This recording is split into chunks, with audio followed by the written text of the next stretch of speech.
What is going on, brothers? What is going on? It is your dude, Mr. International Passport.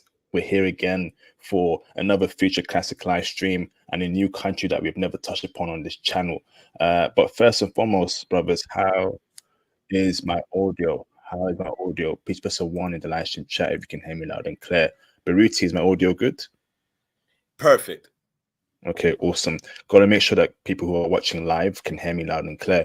So if you can hear me loud and clear, can you please press a 1 in the live stream chat, whether you're on Twitch, Twitter, or YouTube, press a 1 in the live stream chat. Mayday, check 1 2, check 1 2. Houston, do we have a problem? How's the audio? Okay, please. Salah, Ghazi, with a 1. Stephen C, awesome. So let's get straight into it, right? So brothers, welcome for another Future Classic live stream. Want to say first and foremost, thanks for the support over the years. Welcome aboard the new people. I accept and I embrace you with open arms. When you come in the live stream today, please like the stream, like the video, show me some support by hitting the PayPal, hitting the super chats. Join the Patreon for intel on stocks and crypto. And of course, July 2024, I'll be teaching Python to new people. A special announcement here.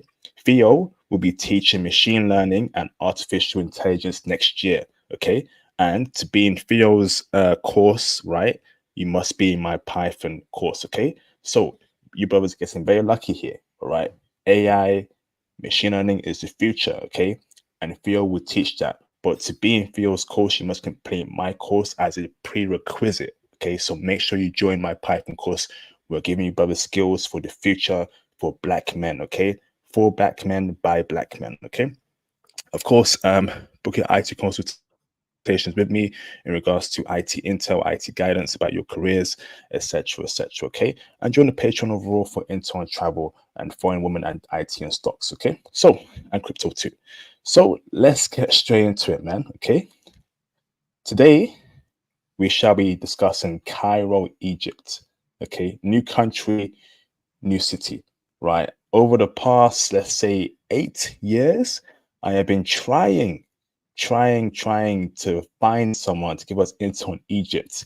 And this brother here came out of nowhere, reached out to me and said, hey, IP, let's do Egypt. So I got a very special guest here today called Mr. Baruti. How are you doing today, Baruti? Yes, sir. I'm well. I'm keeping productive. And first and foremost, to International Passport, thank you for allowing me to get on the platform today. Keep up the excellent work. Hey, thank you for the kind words, brother. Much appreciated, bro. So, Mr. Baruti, give us a brief intro as to who you are, where you're from, and anything interesting about you, brother. Yes, sir. Yes, sir. I'm Baruti Lebre from Jersey City, New Jersey. I graduated from Kane University. I studied in Georgetown University. And also, not to mention, I studied at the American University in Cairo, Egypt, which is what brings me on to this episode today. Now, as far as my trade, as of lately, I've been in the educational sector as a teacher in the public school system. And also, I've been an entrepreneur in the real estate sector part-time. And also, I had a clothing line called Libre Brand, which I will revamp sometime in the near future, focusing on the international aspect of travel. So I will incorporate a lot of that into the brand. But to sum everything all up, I'm Baruti Lebre. I'm a lifelong student. First and foremost, I'm a scholar, and also I'm a teacher as well. So education and also politics and economics is very important for me, especially as it relates to the advancement of us Black people in the world, especially our Black men. Awesome, brother. Brother, can you give me a link to your clothing line so I can post it in the live stream chat? So brothers want to support you with your clothing line, they know where to reach out to you. Okay, so if you can post it in the private chat on IG, Instagram during our talk, I'll share it and brothers can support if they want to, brother. So awesome, brother, awesome. So Mr. Baruti, let's get straight into it, brother. Okay, Egypt, brother. So my first question to you, Baruti, is: are you the first Black man in history to ever visit Egypt? Yeah, the first Black man in history to ever visit Egypt. No, I wouldn't say that I'm the first Black man in history to ever visit Egypt. That's a good question, though. I like that because probably within the passport world that we have, the passport bro world that we have, I'm probably the first one. As far as within this space that we share, this thing of ours as we say. But what a lot of people don't know is that ancient Egypt or ancient Kemet was a black civilization anyway. And the direct descendants of the ancient Egypt from pharaonic times, they still live in Egypt, and they're called the Nubian people.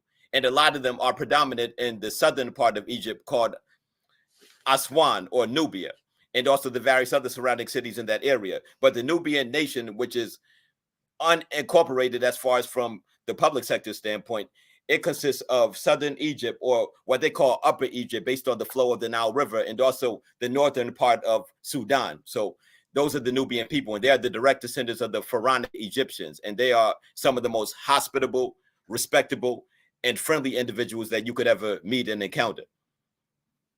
Amazing. Great intro there, brother. So, brother, how did you find yourself in Egypt? Did you book a one-way ticket there? Why go Egypt in the first place, brother? What was the reason so? Okay, this is what happened right there. Well, I'm from an inner city in New Jersey called Jersey City, New Jersey. And when you're a young black male or young black adolescent growing up in the inner cities, then you succumb to a lot of distractions, a lot of peer pressures, a lot of racism, a lot of classism, and also a lot of problems that come with growing up in a major city or a sub-city, which is close to a major city. So what happened was this. As far as with me, I was very lucky and privileged to come from generations of educators, but it just so happens that the educators or the pedigree that I come from, we still grew up in the environments where a lot of our people still suffer from the societal pressures that come with being black in the Western world. So with the opportunity that I had from graduating from high school, I was a very mediocre student in high school, but I graduated and I went to college at a school called Kane University. So I ended up going into Kane University through somewhat of a program, ironically called the Passport Program, meaning that it's like a probationary program for some of the students that were the best academically from the major cities, but they had the opportunity to go to college through the Passport Program, ironically. And this was back around the time of the recession of 2008, going into 2009 eventually. So I ended up academically performing because I lived on campus and I was away from the environment in which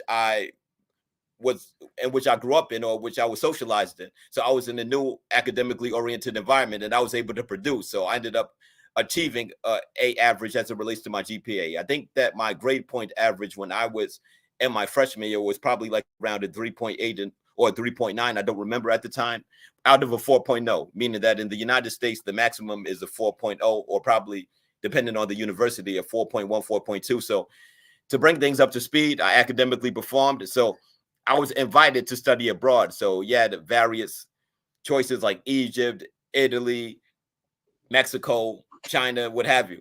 So I decided to go with Egypt because synchronically or ubiquitously, when I was studying on the college level as an undergrad during my freshman year, that's when I started to elevate my cultural consciousness. Even though I come from a culturally conscious pedigree, like I stated before, when you grow up in the inner city as a Black person, and I'm sure that you could relate growing up in London or Birmingham, especially in London, like places like Brixton or East London and Hackney or Tottenham in the north, you have a lot of the ghettoization that happens among our people growing up in these certain environments. So the reality is that I ended up going into the university setting and I started to elevate my consciousness as well. And that's what incentivized me and motivated me to go over into Egypt, or the Nile Valley, that is. And that's what happened. Amazing background story there, brother. Incredible, bro. Amazing. This is going to be a great and nice stream. You obviously been a black man in Egypt, right? So next question for you, brother. So during your time in Egypt, brother, right, you being an American black man, right, from the East Coast, brother, how did Egyptian people treat you, brother? Obviously, but I know Egypt, although there are black people there, there's a lot of pale skinned people there, white skinned Egyptians there, so how were you treated as a Western black man, brother, in terms of respect, kindness, in terms of appreciation and them embracing you in the culture? How did they treat you there, brother, as a black man? I appreciate that question, and just to let you all know, let you know and let the viewers know, I'm going to answer that question directly, but I just want to give some background to a lot of the folks who may not be cognizant of the sociology and also the historicity of Egypt, so that we could put things in the proper perspective.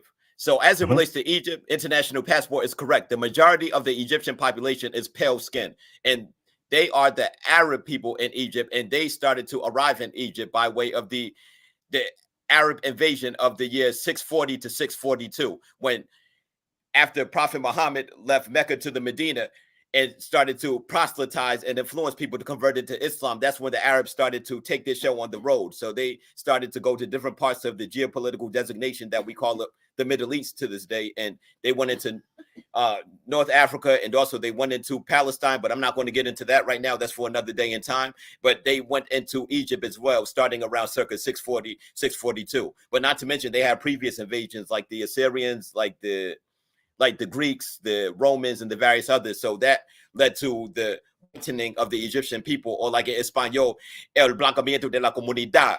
You see, so that's what happened in Egypt, and that's why the majority of the population is pale skin. Now, as it relates to the treatment, now this is going to be ironic right here.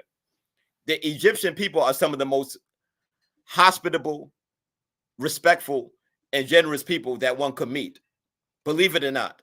Now, don't get me wrong, like any other place, or like with any other aggregate of human beings, you have people that are good people and you have people that are bad people. But generally speaking, folks are very respectful over there. Now, don't get me wrong, I did have my issues every once in a while with people, but that comes with human life in general, especially when you're dealing with folks that are impoverished and that are institutionally and economically deprived and going through problems. But people were very hospitable and very respectful. And to give proper context, when I was there, this was around the time of the Hosni Mubarak dictatorship, and he was the U.S. friendly dictator of Egypt. So when I would be on the road, every other billboard that you would see would be a picture of him with a suit on. So when I arrived from the airport in Cairo, I'm like, who is this guy? Like, is he a movie star? Like, who is this person? Because I was politically ignorant of the dynamics of Egypt. But then that's when the cab drivers would tell me that, oh, he's our dictator. So it was under that dictatorship, and that dictatorship was very serious. He ruled that country with an iron fist, phones tapped and everything. So I'm sure that with him being the dictator of Egypt at the time, everyone made sure that they wanted their best behavior. So it benefited me as well. But also, to show respect to the Egyptian people, they're very hospitable and respectful people, generally speaking. Right, amazing, brother. So, but just to pause there. So, once again, the N word is banned on my channel. So, do not say in the live stream. Like if you say the N word, anyone on the live stream chat, okay, I'm gonna put you on timeout. You say it again, you're gonna get banned. This isn't the hood. This isn't a goddamn a rap song where a bunch of brothers are rapping about killing their own people, right, on the goddamn radio. This is intelligent black man talk. Don't come up here saying no N-word or slurs here, okay? We call ourselves brothers, bros, or kings, or our names, all right? Act up, brothers, right? Pull your pants up, right, and behave like men, right? No other race of people is out there saying their slurs on TV, music, and all media mediums. Can black men effing mature, bruv? Exactly. Stand the flip up, bruv.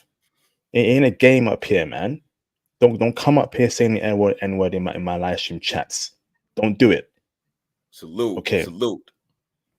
I'm with you on that, international passport. I'm with you on that. We need to remove the N-word out of our lexicon, honestly. And candidly speaking, when I'm around people, and even some of my friends, and if you're listening, then you all should know what time it is with me. Even when they say the N-word, I get very triggered. People may say, oh, but we're saying it with an A at the end. Look, the word is the word. And if the conditions that we live under still prevail to this day, like they existed during the past 400 plus years, then that word in that context should not even be used, because one is just perpetuating the same system that we're living under, and that we should apostatize and remove so that we could advance to become the great people that we are. So international passport, salute to you for putting folks in check for using that word. Thank you, bro. Not to get sidetracked here, but I was watching the Kendrick Lamar pop out show that's been very famous, obviously. And obviously, you look at the concert, right? A whole bunch of white people, Mexicans, Asians, saying the N-word, bro.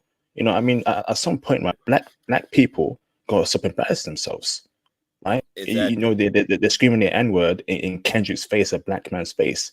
When will black men stop embarrassing themselves, bro? Stop it. So, I can't control what Kendrick does, but I can control what goes on my channel. Don't say the N-word. Don't say it. Don't do it. So let's carry on, bro. So, brother, you said that Egyptian people treat you with respect as a black man in Egypt. Definitely so. Awesome, And awesome, brother. Go on, bro. Carry on.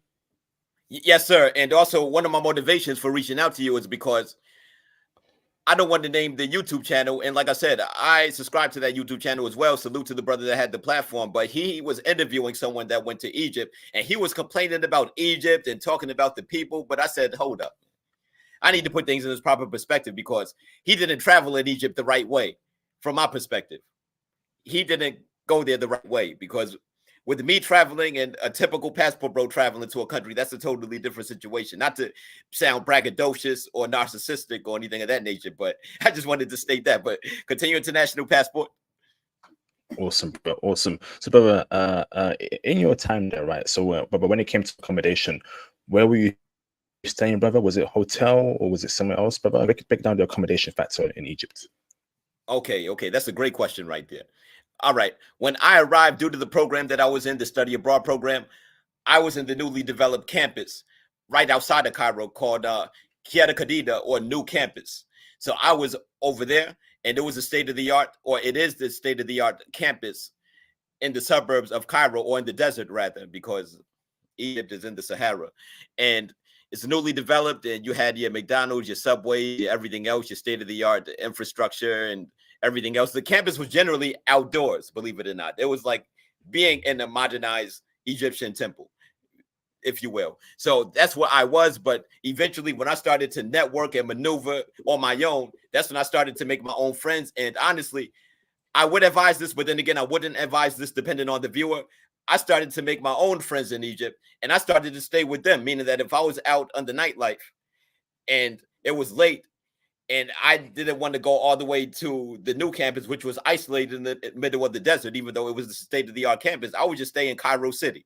I would just stay in the metropolis with one of my friends, and then we would have breakfast and things of that nature. Or if I was dating a woman out there, and we'll get into that later, I would stay with the woman, honestly, depending on who I was dealing with at the time. But this is not representative of the typical pale-skinned Egyptian woman or the Arab woman who may be Muslim or Coptic Christian, because they have a different program. And I want to get into that in detail. When I say different program, I'm talking about different cultural norms, and they don't date like how it is in Colombia or the Dominican Republic and these other places. They are very strict as it relates to their cultural norms, their ethics, and their propensity as it relates to the dynamic of the man and the woman.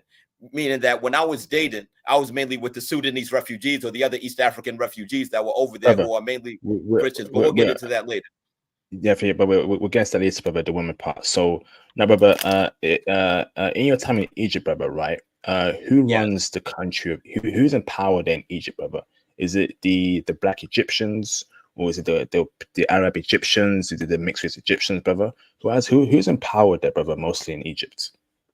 Okay, like anywhere on the planet, but specifically in Egypt, the white Arab Egyptians are in power in Egypt. Okay. Thank you for letting us know, brother. So, brother, next question for you, brother. Okay, is now, brother. So, brother, in terms of people, right? Tell me more about Egyptian people. So, are they kind people? Are they introverts? Are they extroverts? Or are they horrible people? How are Egyptian people like, brother, across all races, brother, in Egypt? Okay, the Egyptian people are very religious people. You know how in the Western world, when you may meet someone or you may network with someone may ask, what do you do for a living? What's your occupation? Or if we're talking about within the black communities all over the world, going back to when we were talking about the Kendrick Lamar situation, where are you from? What neighborhood are you from? You know how we get these kind of questions in the Western world? Well, guess what they ask you? After they ask you your name, they ask you, what's your religion? So they're very religious people. But the pro of that is that I think that their religion influences and incentivizes them to be very respectful and hospitable, meaning that they are so nice that sometimes one could let their guard down, which I wouldn't advise whatsoever. But it's just that their hospitality is so infectious their respectability is so infectious, and also the way that they treat you is so infectious. They will go out of their way and look out for you. They'll give you the clothes on their back if they have to. But don't get me wrong, since it's still a developing country, they're still about their money. They still need to survive. So you still have your beggars, you still have folks that are asking for money. And also, not everyone is nice, but generally speaking, this is not inclusive of everybody, obviously. They're very humble and hospitable people. But you do have your bad apples like anywhere else, because I've had my light altercations over there. I'm going to be honest, but they're very good people. And I definitely want to speak more about the altercations in the future in this stream. So Undeniably. So, brother, so let me ask this, right? So, you said they're very religious people. Are they mostly Christian? Are they mostly Muslim? And in Egypt, Mostly Muslim. break it down here, bro. Okay. Yes, sir. 90% of the, in estimation, 90% of the population is Muslim, and about 10% of the population is Coptic Christian. And also the remaining percentage, they're agnostic or something of that nature. They used to be a small percentage of Jewish people in Egypt, but ever since the creation of the so-called Israel state in 1948, and with Egypt being a Muslim stronghold with their allies across the so-called geopolitical designation of the Middle East, the Jews, they were having it rough, so they eventually migrated up north to so-called Israel. Okay, brother. Awesome. So, next question for you, brother, right, is now in terms of people. So, how did you meet people and make friends there in Egypt? And what's your advice for brothers who go to Cairo, right? How did they meet people? How did they make friends there? How would you do it, brother, yourself? And advice for brothers. All right. To the brothers out here, listen to me closely. It's similar to what International Passport tells you all on his live streams.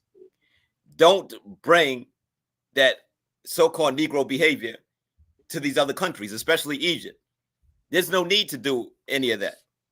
They are very hospitable and respectable people over there, as I stated before. Just go over there, relax, be yourself. Of course, be on point, have your third eye open, be aware of your surroundings. And it's very easy.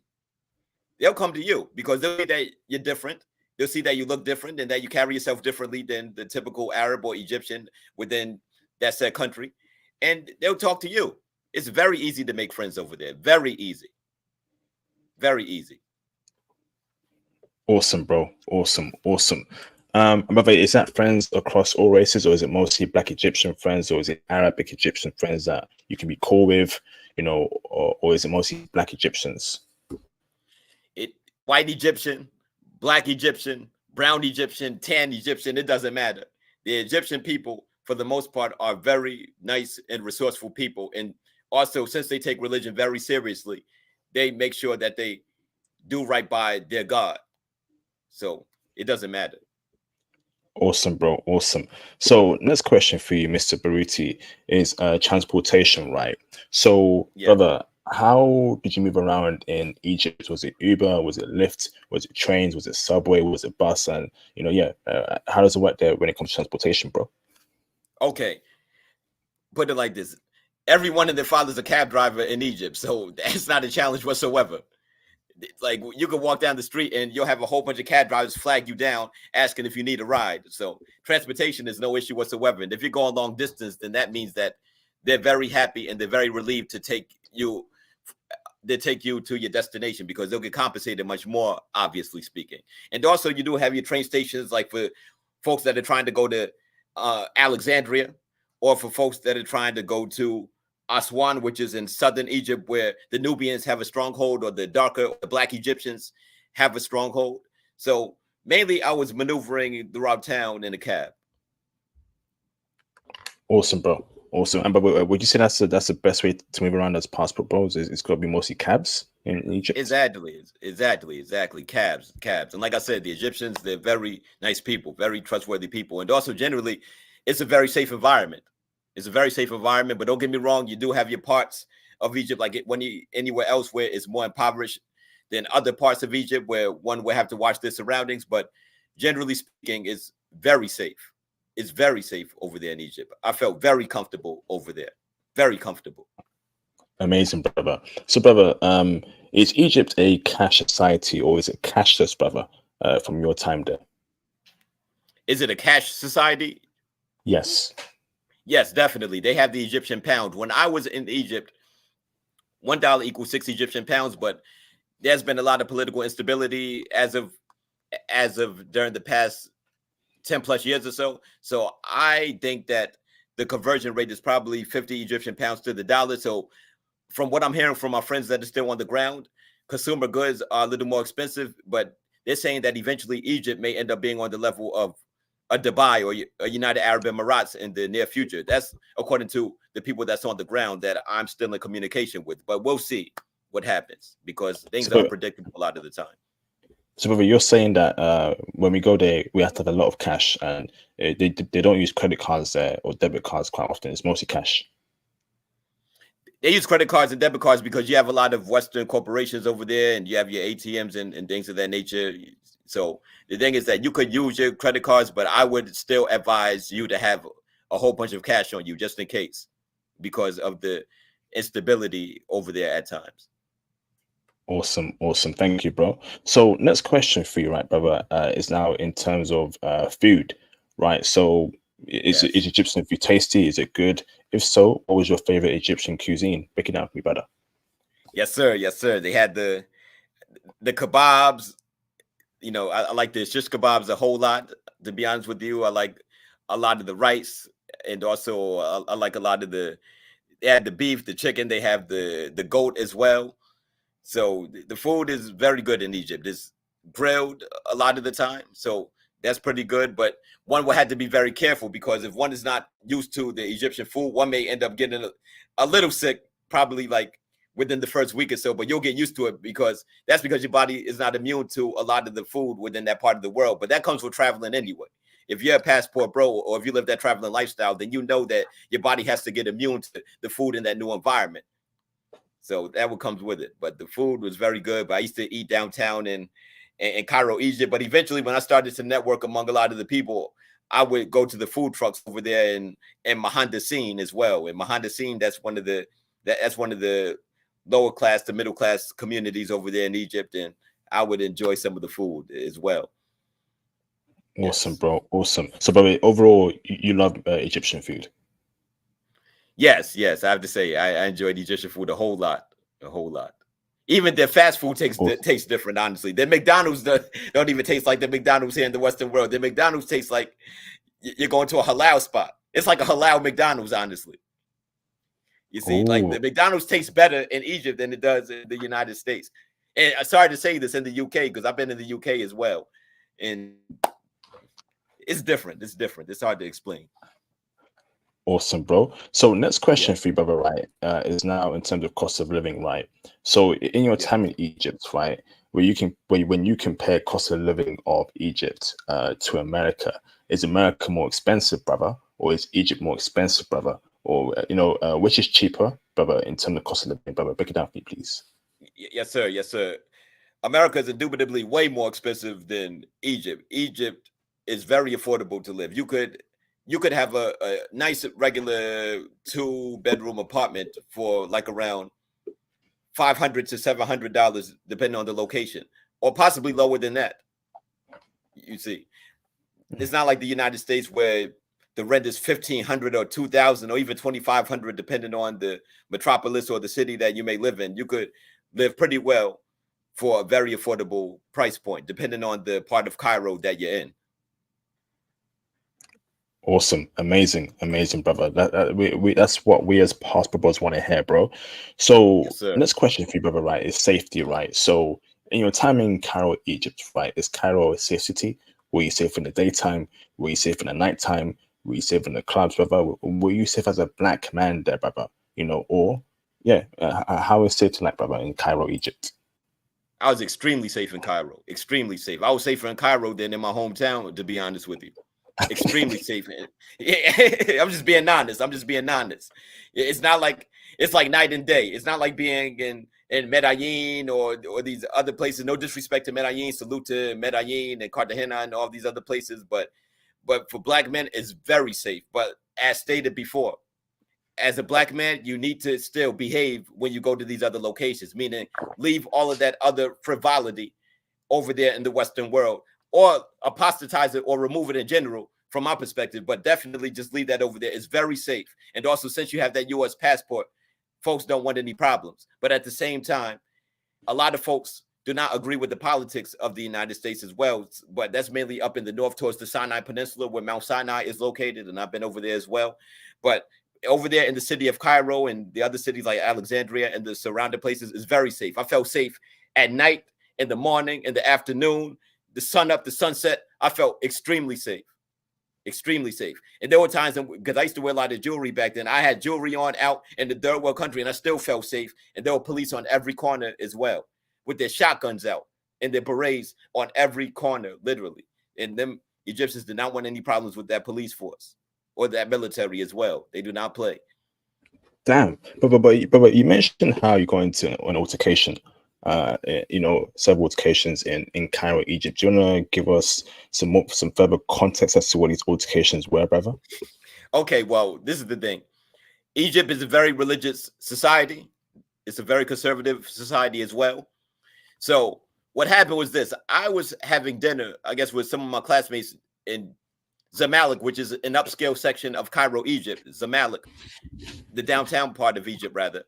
So I had a lot of books on me. So I guess we were having a discussion on different topics. And I had the book of the Coming Forth by Day, meaning that it was an ancient Egyptian text pertaining to the transition of the soul.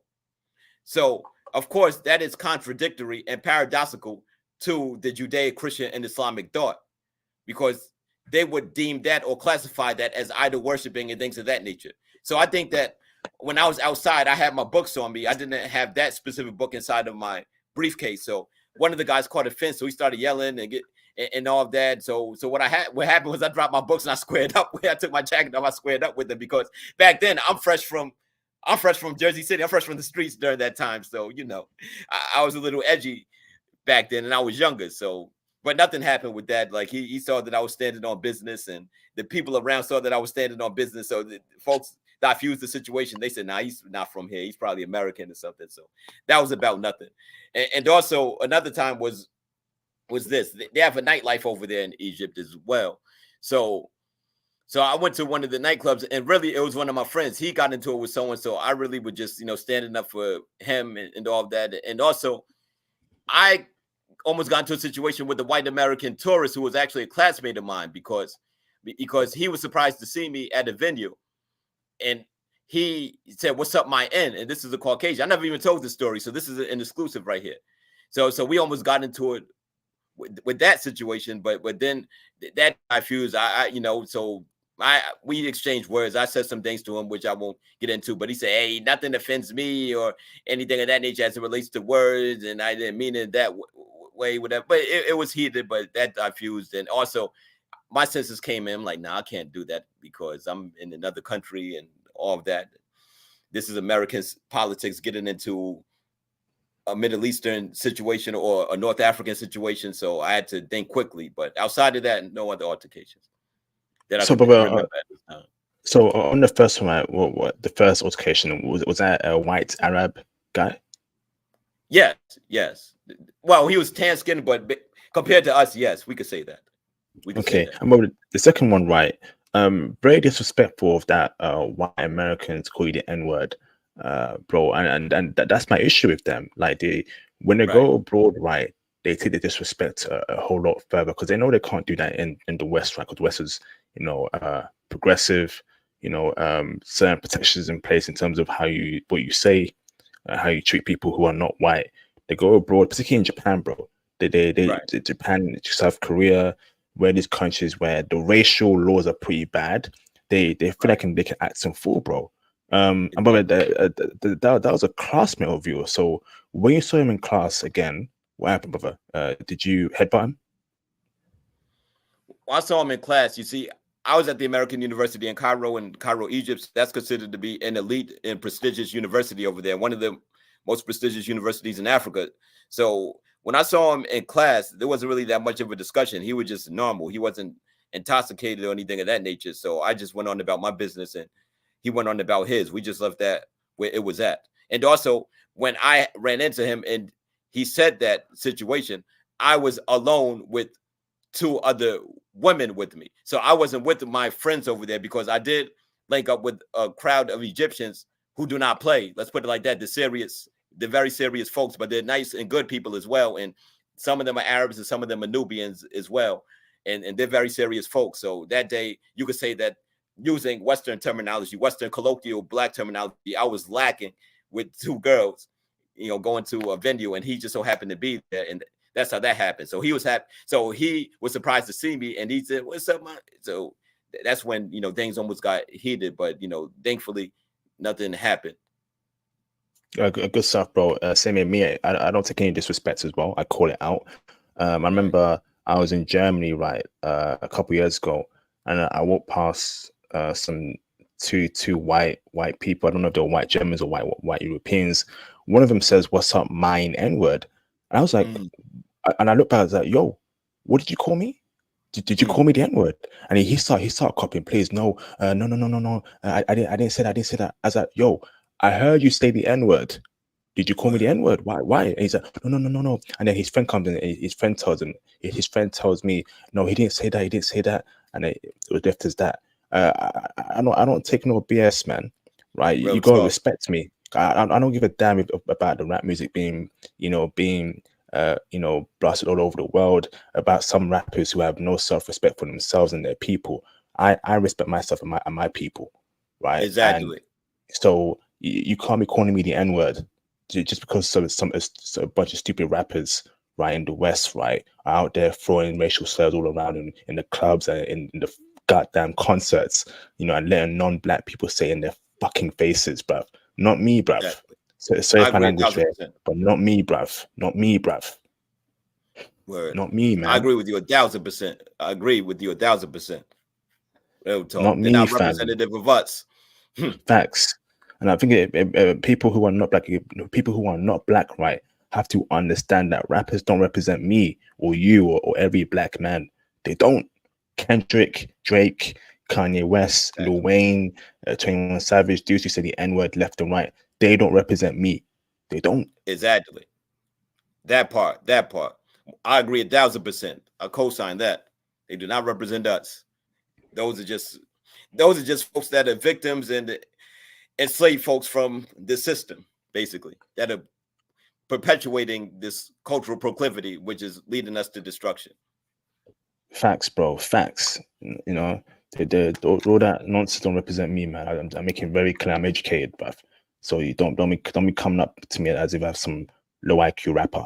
All right. So next question for you, brother, right, is so brother, what about racism, brother? Did you experience any racism in terms of any slurs said towards you? Obviously, apart from the idiotic white American, but apart from that, brother, did you experience any racism from anyone in terms of what they said to you, how they treated you, etc., bro?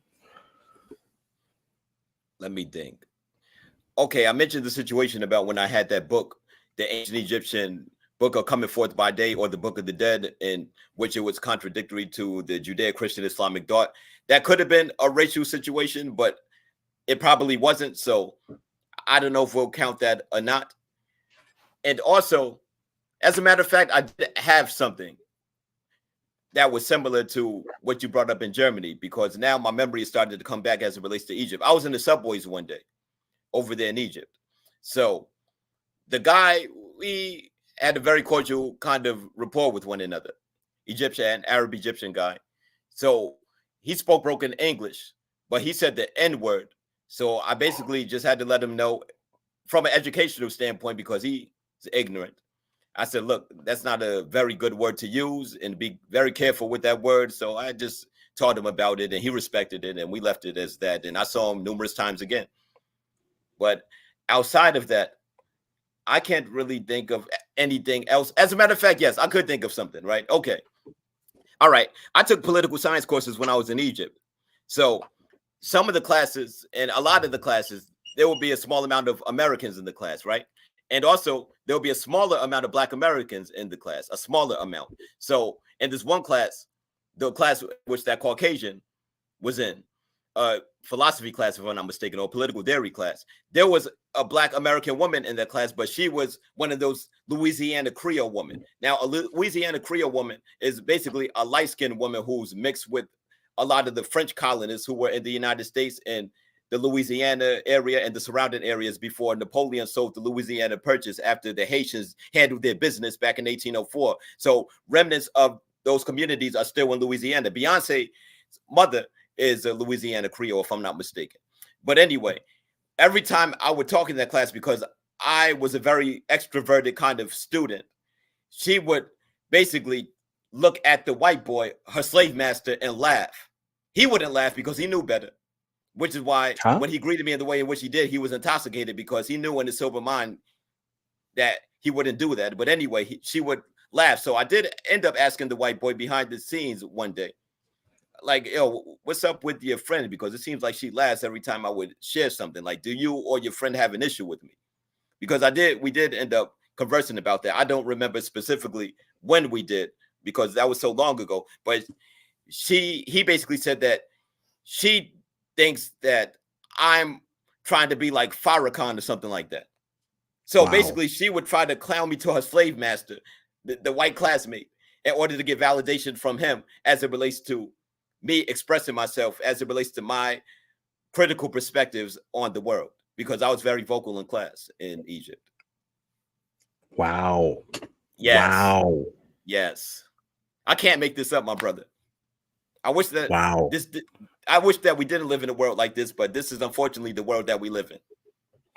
You know, it's crazy, brother. That, you know, I think we mentioned before that, you know, not all BWs are good people. You know, the same way that not all brothers are good people. Not all white people are good people. Not all Indians are good people. Not all Japanese people are good people. There's gonna be bad apples, brother, in every group of people, even within our own community, brother. And brother, I think we can accept that we've lost our women, brother. We've lost our BWs. They don't belong to us, bro. I know it's sad to admit, brother, but we've lost BWs forever, bro, and we have to accept it and move on. They're not on our side. They will never be on our side ever again, bro. It is what it is. We've lost them, bro. Would you agree with that, brother?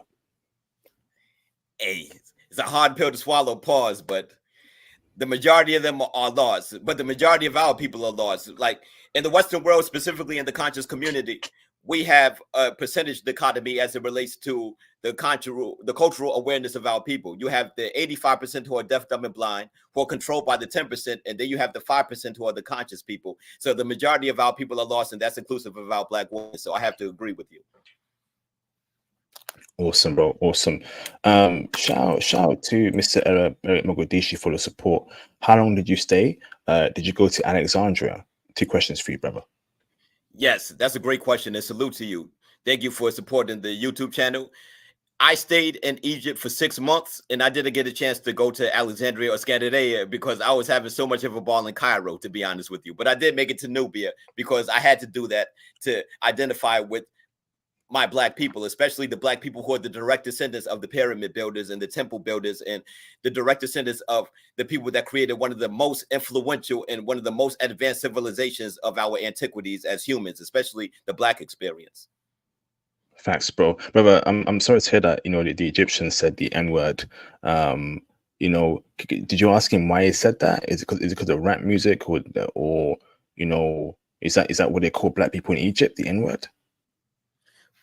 Probabilistically, it was because of rap music and also the Black representation within Western culture. That's more than likely why I used the word, because when he was greeting me, he was saying things like, "Oh, what's up, my dude?" You know, like with his accent, with his dialect, like, "What's up, my dude?" You know how a lot of melanated people talk in the Western world. So he was doing that, and then he said the N-word. So I just checked him on it, but I kept it respectful and diplomatic because he's speaking of ignorance. It's like, for example, if I were to migrate to any other part of the world and I were to use certain terms which would be deemed pejoratives or derogatory or disrespectful, I'm ignorant of the culture. So it would have to take someone to educate me and elucidate me on the various terms and the various morals and ethics of that said society and of that said culture which inhabit that said geographical location. So as long as the person is respectful, I would just turn it into a teachable moment. But if this behavior continues in perpetuity, that's when things will have to become a little more assertive and aggressive, if you understand what I'm saying. I feel you, bro. Facts, brother. Facts, bro. You know, that's why I'm in the gym. You know, presence, you know, is also important. When they see you're stocked up, hardly anyone will mess with you. That's why I'm in the gym. That's why I eat right. My mind is right, you know, because I'm not here taking any BS. I already taken off BS in the West. the West is, horrible. UK is horrible for black men. So when I go abroad, I'm absolutely not taking no nonsense, but I don't take no nonsense in the UK, and I'm definitely ain't going to take no nonsense when I go abroad, bro. It ain't a game to me, bro. It ain't no goddamn game. You're gonna respect me when I walk in the suit. I got a nice haircut. I'm looking fresh. I'm looking clean. You're gonna respect me. You're gonna respect me, bruv. Right? When you see me, you see a black man that's educated. You don't see no flipping N-word, bro. You don't see no flipping N-word, bro. Salute. Respect. I hear that right there. I respect that. Real talk. And this American media machine, it's really ruining our image, bro. Now, I keep mentioning how, the black man's image is horrible worldwide. This America media machine, right, is ruining the image of educated black men, tech, Undeniably. IT brothers who watch anime, brothers who are normal dudes, right? For some reason, right, we have allowed, right, or the powers that be are using hood dudes, right? Dudes from, South side of Chicago, St. Louis, Missouri, right? Dudes from the hood, right? As our overall representation, bro. They don't represent me, bruv. They don't represent me. Me neither. They do not represent me whatsoever. And the thing is that a lot of folks, especially in the conscious community, we need to stop glorifying so-called African-American culture and attributing that to what we see on the television as it relates to what's going on in rap music and hip hop and specifically the entertainment sector. That is not representative of us. And I think that we need to do the things that are necessary. And we could talk about that some other time in order for us to basically become the faces of what Black culture really is. We need to take this whole thing over, honestly.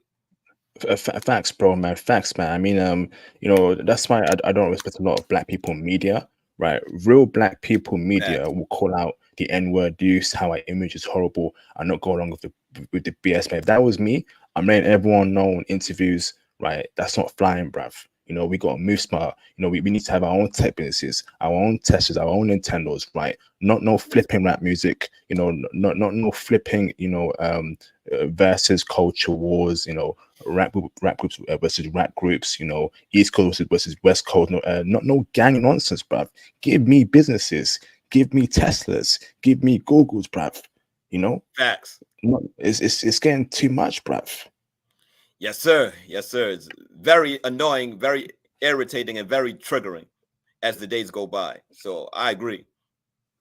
I don't know about. I've got big plans, bro. Don't worry, man. I mean, we have to flip the whole culture on its head, man. Because I'm getting sick of it, man. So so overall, right? You experience hardly any racism at all in Egypt from anyone, brother, apart from those very small incidents. Facts. Okay, awesome, brother. So, brother, tell me more about Egyptian culture. Okay, so is Egyptian culture conservative, brother, or is it liberal, or is it a mixture of both in the center? Break it down for me, brother. Okay, that's a great question. Egyptian culture is very conservative. They're very religious. Even the liberal Egyptians are still conservative as it relates to Western standards. Now, in the American University in Cairo, Egypt, where I studied at for 6 months, rather, it's a very conservative environment, and this is a city in and of itself, meaning that you had different groups of people that were interested in different aspects of society. You have folks that were interested in religiosity. You have folks that were religious fundamentalists on the Christian or the Muslim side. And you had something called the Gucci corner, which were basically the rich kids that wore a lot of foreign European designer clothes. And a lot of them are sons and daughters of oil entrepreneurs throughout the geopolitical designation of the Middle East, mainly in the Gulf region. So you had various sub-communities within that university community at the American University in Cairo. But when you go into the mainstream society in Egypt, folks are very conservative. They're very religious. And when you go to various restaurants or shisha or hookah lounges or establishments, you have the men sitting on one side and women sitting on another side. And also, just to let you know, public affection is frowned upon and is probably criminalized in Egypt. So basically, no tongue kissing, no hugging out on the streets. That is socially unacceptable right there. is very different as it relates to anyone growing up in a Western society or enculturated or socialized in a Western society, but they're very conservative in Egypt. Now, if one wants to live a lifestyle similar to how they will live in the Western world or in Latin America, then one will have to go to specific venues in which you have a predominant population of East Africans that are refugees that are coming into that area. And those women are very beautiful from my perspective as it relates to beauty or aesthetics of the opposite sex. Wow, brother. I like the sound of that, brother. I like how conservative Egypt is, brother. Would you agree with that way of life, brother? How conservative they are? Exactly. Because places need structure, places need protocol, and people need to behave themselves. You have men that behave like men and women that behave like women. The Egyptian woman is very submissive. Whether we talk about the religious Egyptian with the hijab or the veil on their head, or we were to talk about the liberal Egyptian. But like I said, liberalism in Egypt is different than liberalism in the Western world, meaning that even though you may see her long hair out and you may see her looking very attractive out on the street, she still conducts herself like a submissive woman. And you're going to see a lot of that in Egyptian society, whether we talk about the middle class, the so-called working class, or the impoverished class, the professional sector, the public sector, it doesn't matter. The Egyptian society is a very conservative society in which they take their religion very seriously, mainly Islam, because the Muslims are predominant in the Egyptian population, but also among the Coptic Christians as well. Amazing, brother. And so obviously when we compare and contrast that to the West, right, particularly UK and America, right, you see a bunch of chicks, right, who are just literally half naked. Okay, they've got this new style where they wear booty shorts where you can actually see their booty cheeks. Okay, half of it. They've got another style where they got this corset gown where it's like a bra, but it's not a bra. It's weird, brother, right? They're showing a lot of chest, a lot of arms, and I'm thinking, what is wrong with these women out here in the West, man? I just don't get it, bruv. But then you hit Egypt, where it's conservative. Women know how to behave like women. Men know what to do. That's my kind of society, bro. I mean, we need that kind of society around the world, bro. Particularly in the West, bro. Yes. Wouldn't you agree?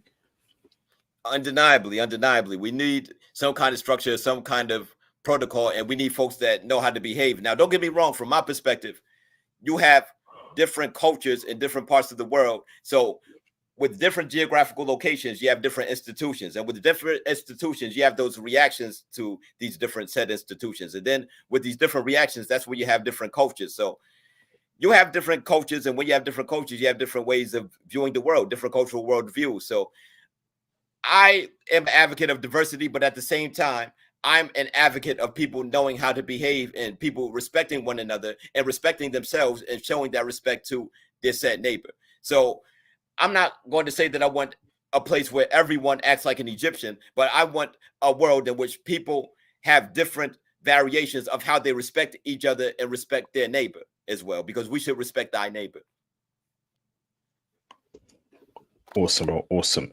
So next question for you, brother, is lifestyle, brother. Brother, during your time in Egypt, brother, what kind of lifestyle were we living there, brother? As a black man, we live in a very fancy lifestyle, high class lifestyle. Break it down for me, bro.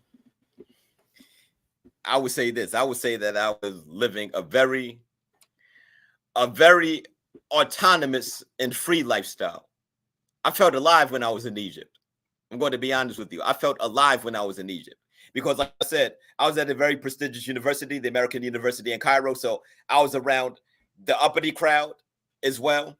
I was around some of the Americans sometimes, but I wasn't around them all the time because I'm sorry. If I'm in another location outside of America, I'm not trying to be around Americans all day. I know that a lot of you all that are passport bros, y'all like to be around the expats all day when you all are in Thailand or DR. Not me. Like, if I'm around an American, they could come along with me, but we're going to be around the people, honestly, doing whatever we do. So with me, I was alone over there, and I lived a very free lifestyle. I felt alive when I was over there because I was in different circles. One day I'll be around the Americans. One day I'll be around the millionaire Egyptians. And then one day I'll be in the slums with a lot of the working class Egyptians. And then another day I'm with the Sudanese refugees. And then another day I'm with some of the Syrians or some of the folks from Lebanon, because you had different folks from different parts of the world over there in Egypt. Or I'll be around some of the Nigerians over there, because you do have a lot of the West Africans over there that are Muslims and all of that. So I was around different circles. I was very mixy over there in Egypt, and folks treated me with the utmost respect because I was a person, and still am a person, who treat myself with respect. It's all about how you carry yourself. Awesome, bro. But so, brother, on average, right? What's the average lifestyle of Egyptians, brother, in Egypt? The average lifestyle, brother. Yes, sir. The average lifestyle of the Egyptian depends on the socio and economic level of that said Egyptian, but we'll start with the working class Egyptian, or should I say the Egyptian that's living modestly.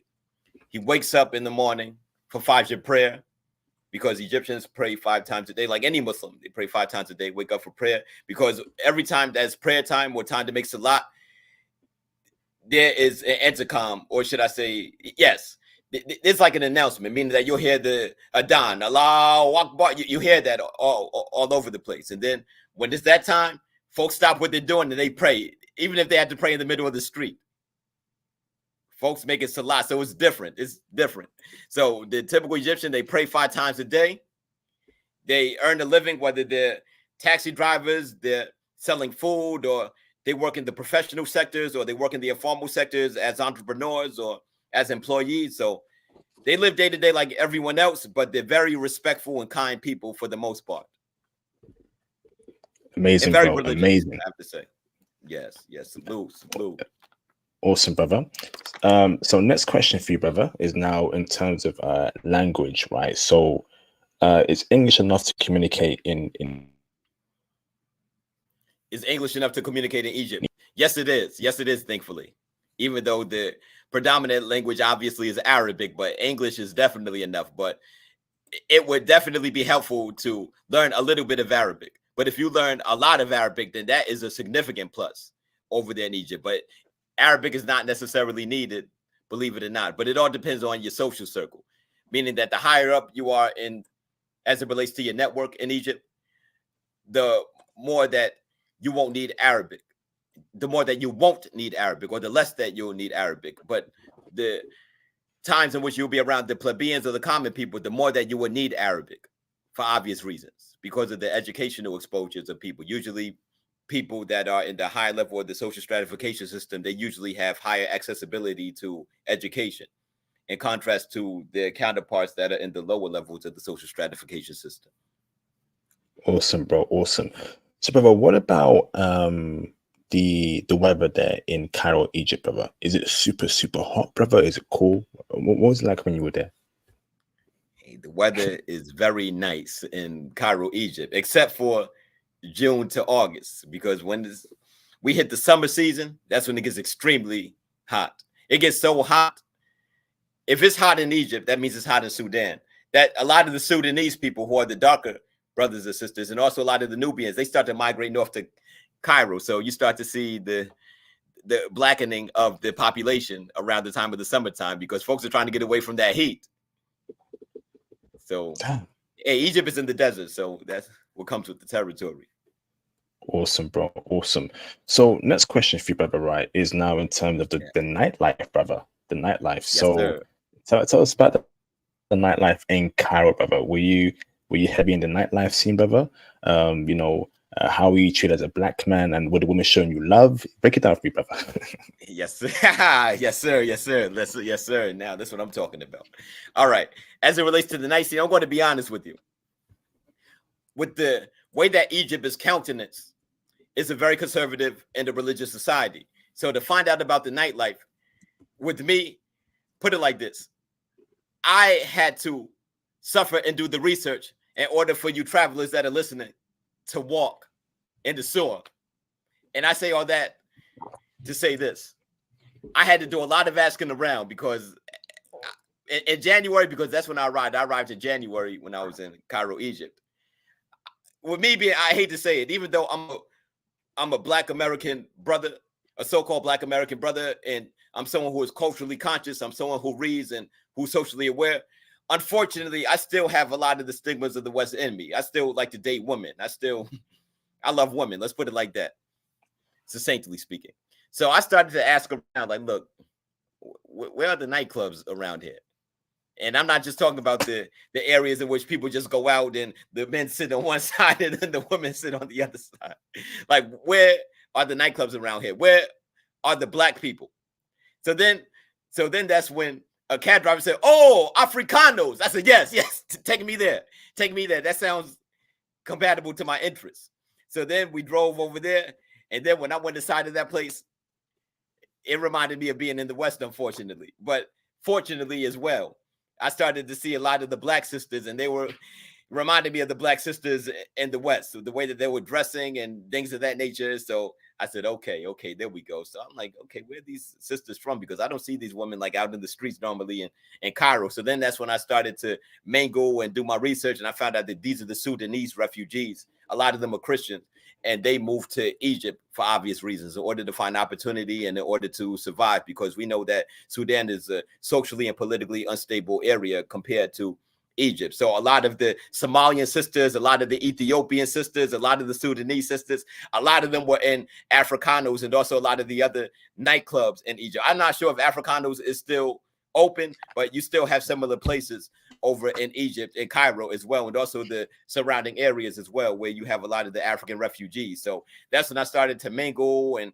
I started to meet a lot of the women, and also I started to meet a lot of my male friends in those areas too, because you have a lot of the Egyptians that are into the hip hop culture who go to these areas as well, because they play a lot of the hip hop music, they play a lot of the reggae music, they play a lot of the dancehall music and everything else. So that's why I started to do my networking with a lot of the people from the lower and middle classes when I started to hit that night scene. And I started to meet the DJs as well, started requesting certain music.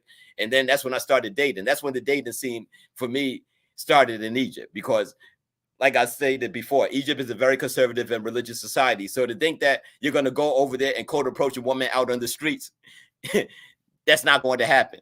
You have to go mingle with a lot of the African refugees in that area, or the Africans that migrate to Egypt, who are a little more liberal in their lifestyle and in their worldview.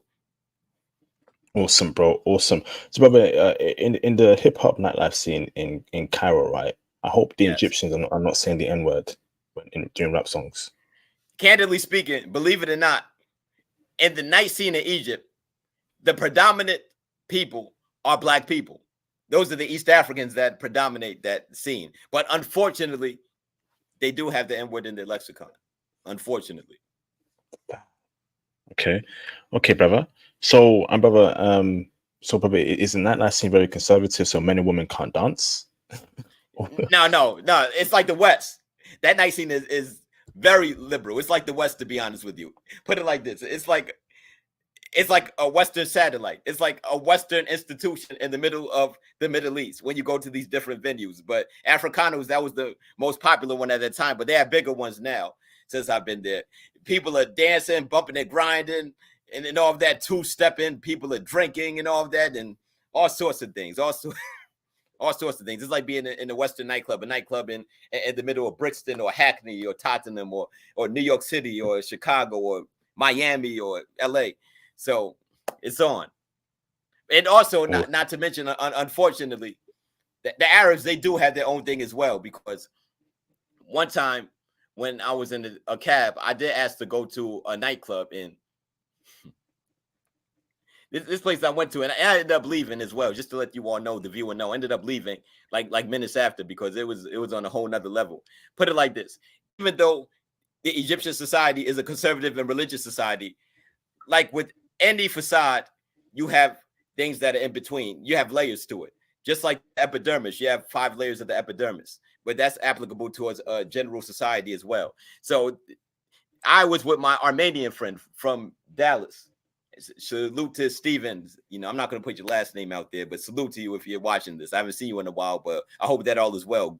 Good brother, good Armenian brother. So anyway, the cab dropped us off to this place, and it was underground, and there was an underground strip club where Arab women were twerking. And then the typical Arabs that you see out on the street, who probably present themselves as religious and conservative, they out there making it rain. What? Making it. I hate to laugh, but they're out there making it rain.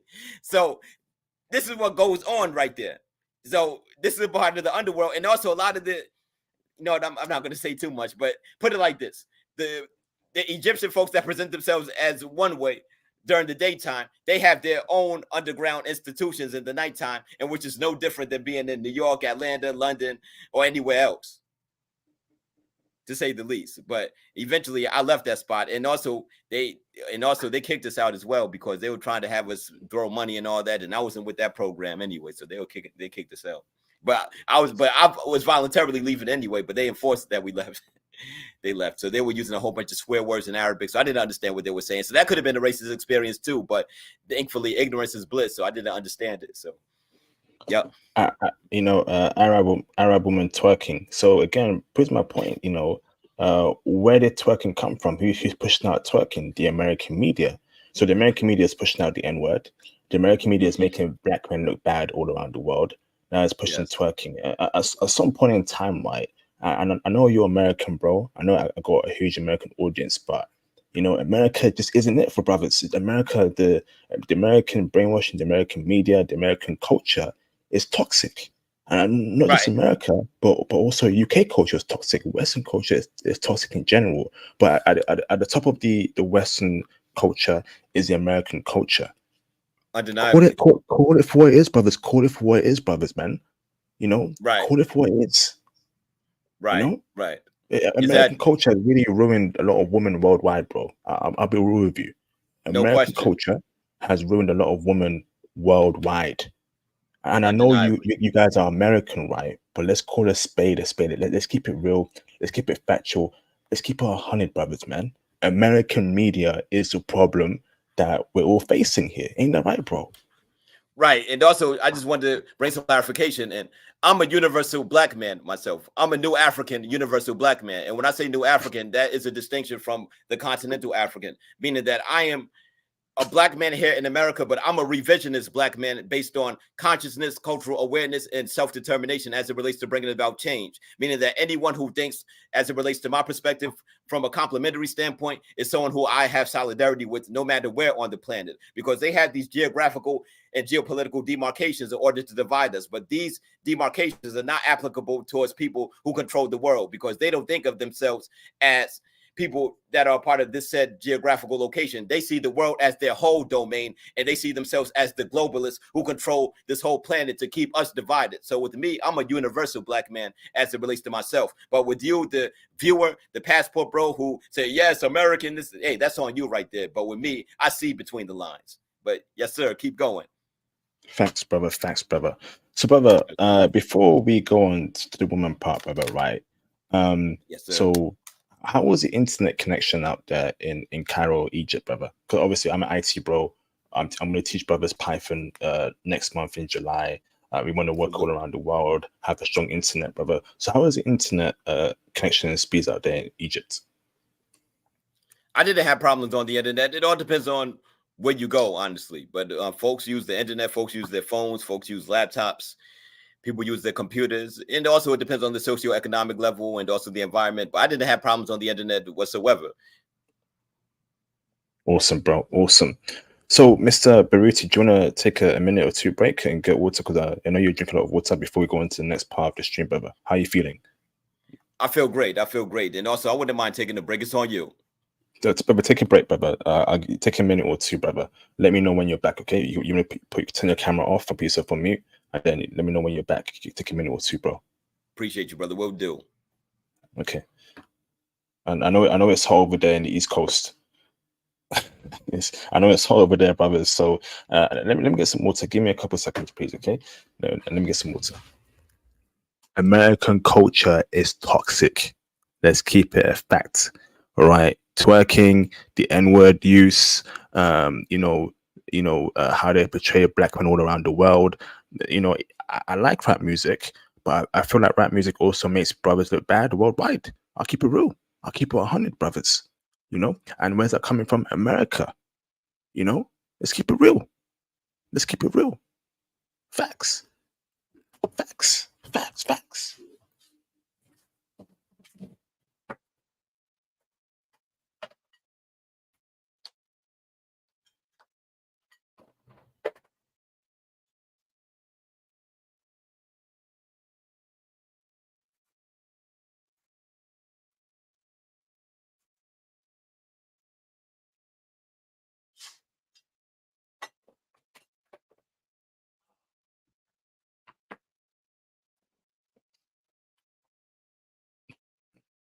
Let's keep it real, bruv.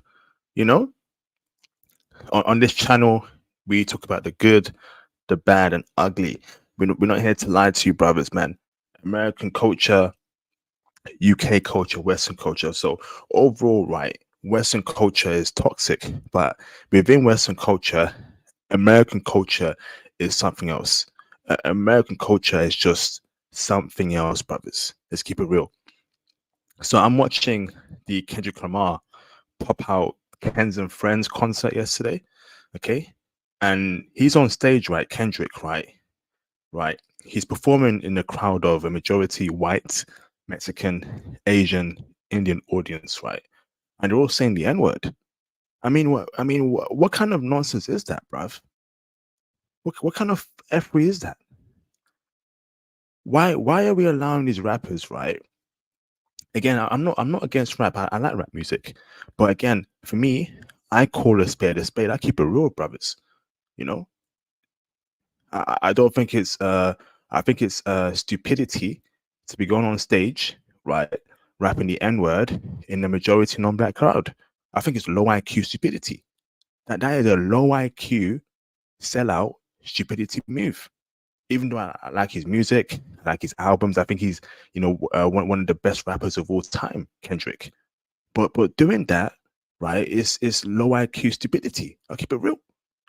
I'll keep it 100. If you get too loud, I'll keep it real, bruv. Show me an Indian rapper or an Indian artist, right, that is allowing, non-Indian people to say Indian slurs to him. You won't see that, brothers. Same for Chinese people. This embarrassment's got to stop, bruv. We are literally the world's embarrassment right now. In 2024, and I don't like what I'm seeing. Shout out to Mr. Eric Powell for the support. Rap and hip hop was co-opted by the chosen people in the late 80s. That's a shame, bro. But no one is no one is telling these rappers, right. No one is forcing rappers to say the N-word in their music. No one is doing it. They're making a conscious choice, right, to say the N-word in their music and go on stage, right, when they know that the majority of people who buy tickets for concerts, for festivals, are non-black people. Facts. And they're saying the N-word in their faces. In some cases, they encourage them to say the N-word. That is low IQ, sellout, nonsense acts, brothers. I can't rock with that, brothers. I can't. I got too much respect for myself to be a rapper doing that, brothers. Some of these rappers have low IQs. I'll keep it real with you. No question. They function in a different wavelength here, So welcome back, bro. Okay. Appreciate so, you. brother, let's just get cracking, brother. So I'm gonna ask you a very important question, bro. Okay. Yes, sir. And it's probably the most important question in the history of mankind, brother. Okay. Yes, sir. I think I know what it is. I'm waiting for this. I've been waiting for this. Brother, it's a question that transcends even the entire history of Egypt, brother. Brother, Yes, sir. they were asking this question in Egypt during Cleopatra's time, bro. Okay, so Yes, it transcends, brother. It's a question so powerful and potent, brother. It can turn water into wine, brother. Okay. Let's go. Let's go. I'm waiting. I've been waiting for this, brother. It's a question so earth shattering and so earth moving. It can cause earthquakes, tsunamis, and volcanoes, brother. Okay, brother. It's a question so well known that even aliens in outer space know of this question, bro. Even aliens in the planet of Jupiter and Mars know of this question, bro. It's such a powerful question, brother. Okay, the question is, brother, right? Are the women in Egypt, are Egyptian women, brother, checking super duper heavy for black men and passport bros, brother? Break it down for me, bro. Yes, sir. I was waiting for that. I was checking for brothers. Yes. To answer your question, yes, but under one condition. Oh, okay. Yes. Yes, but under one condition. Under one condition. And the reason why I state this is because, as aforementioned, the Egyptian society is very conservative and very religious. But at the same time, in juxtaposition to that point, the majority of the Egyptian people are economically and financially suffering as well. But also, they have respect for their families. They value religion over material possessions, and they value morals and principles over material possessions. But they know that materialism, based on the society in which we live on, is needed in order to survive, in order to pay the bills. So if you as a black man were to go to Egypt and you take religion very seriously, especially in al-Islam, then you have a high chance of getting a very gorgeous and beautiful woman, but for a monogamous relationship, meaning that it would have to lead to marriage. But the reality is this: it's not like a Western dynamic as it relates to the relationship. You would have to interact directly with her father, which is a different type of situation. And you have to show how bona fide, how genuine, how serious, and how focused you are as it relates to you being interested in marrying the man's daughter and continuing the Islamic tradition. Now, as it relates to the Christian dynamic, because 10% of the population is Christian, the thing is this: it could be a little more challenging compared to the Muslims, because in Islam is more of an egalitarian kind of religion that they're open to everyone. And I'm sure that you've heard this as well. So there's no problem, meaning that they don't put race over religion. They put religion over race. And I'm talking about the mentality and the psychology of the common person living in Egypt. So as it relates to the inclination of the Egyptian woman, I would say yes, they would check for brothers, but you still would have to go through men in order to deal with that sister, because they're very religious and they're very conservative in that environment. But if that is too strict for you and you just want to date and court similarly to the Western way, then there are a lot of Sudanese refugees, a lot of Ethiopian refugees, a lot of Rwandans, a lot of Tanzanians, a lot of the sisters from Djibouti. These women are very gorgeous and very beautiful. They come in all shapes and sizes, literally, and you could interact with them as well. But as it relates to the opposite sex, there are no issues in Egypt if you know what you're doing as it relates to maneuvering and knowing where to go and things of that nature. Wow. So, brother, let me ask this right. So, in terms of, every race of woman there in Egypt, so particularly the majority race, which is the white Arabic woman, brother, right? Are Right. they checking for brothers? Are they checking for brothers? Yes, the Arabic white woman. I would say that they're checking for brothers, but like I stated before, it's a very conservative environment. They have a very familial environment, meaning that they're not just going to regularly check for brothers just to date or have one night stands or things of that nature, because that's not how Egypt functions. That's not how they operate over in that environment, in the geopolitical designation of the Middle East, meaning that if you're going to be with an Egyptian woman, that means that you will have to take it seriously. The parents would have to meet you, and they would definitely have to vet you for their own religious inclinations for who their daughter is going to date and eventually marry. They take that very seriously. Awesome, bro. Awesome. So, brother, right, you were there for quite some time. How was your dating life in Cairo, Egypt? So it's essentially, brother. So first question for you is to tell me the races and nationalities of women you dated in Egypt, brother. Let's start with that. Yes. Well, when I was in Egypt, I dated Sudanese women for the most part. And also, I dated someone from Kenya or Uganda, one of those countries.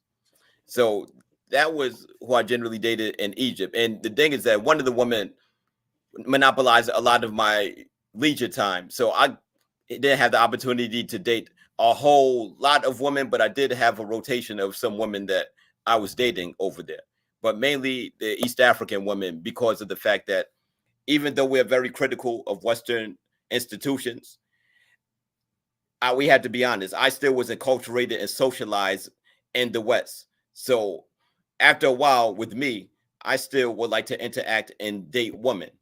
That's just me speaking for myself, and especially me back then. So that's when I ended up gravitating to a lot of these nightclubs in which they were playing the Western music, because that's where the women were, and that's where the women were that were free and open as it relates to going on dates or dating, or you know how that goes, things of that nature. Facts there, brother. Facts. So, why didn't you date an Egyptian woman, brother? Was that not your type? You know, you were more interested in your sisters. It's not that. The Egyptian women are very beautiful. They're some of the most gorgeous women on the planet. But honestly speaking, the Nubian women are up there in the top 3, to be honest with you. But as aforementioned, they are very religious women.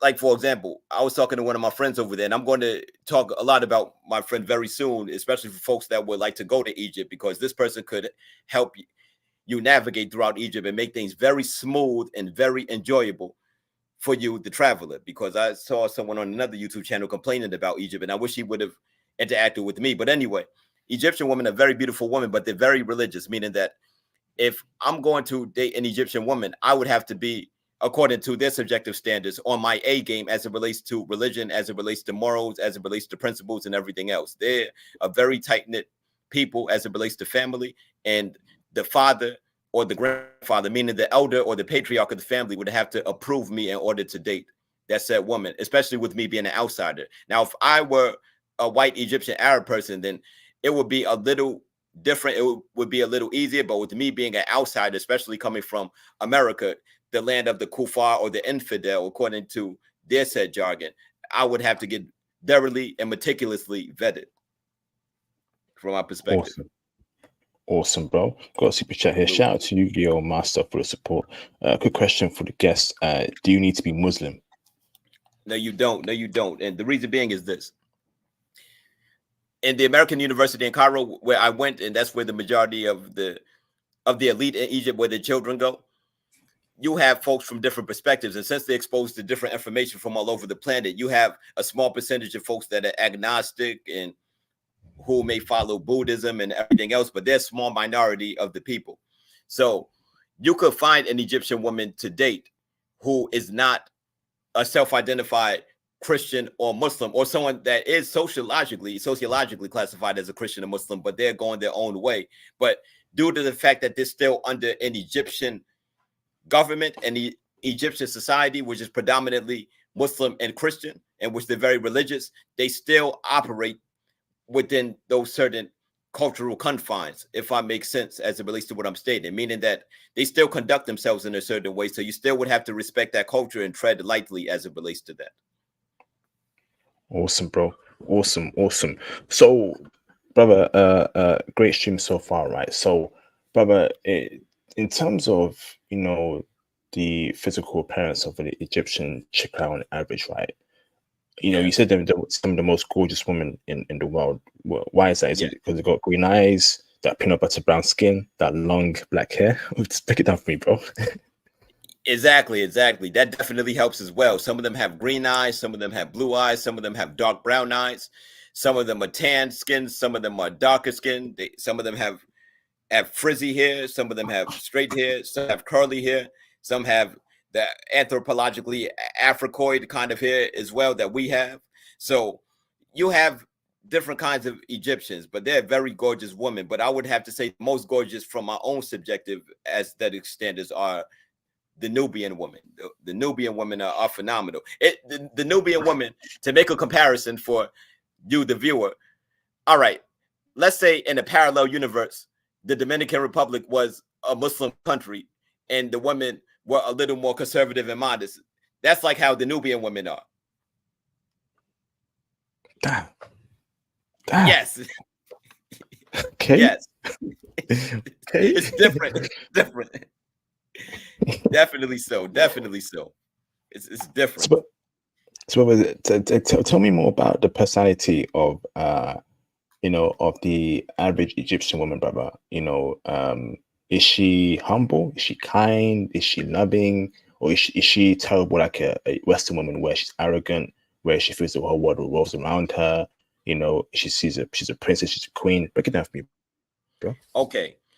The typical Egyptian woman is very modest, very soft-spoken, but at the same time, someone who stands on business as well, especially when it comes to her culture and also religion, because as aforementioned numerous times, I have to stress this for the traveler who plans on going to Egypt, they are a very religious people, the Egyptian people. So very modest, very soft-spoken, very respectful, very quiet. The typical Egyptian woman is an introvert. She doesn't talk much because she follows the direction of the man. Egypt is a very patriarchal society. It is not like the Western society in which feminism is running rampant. Now, don't get me wrong.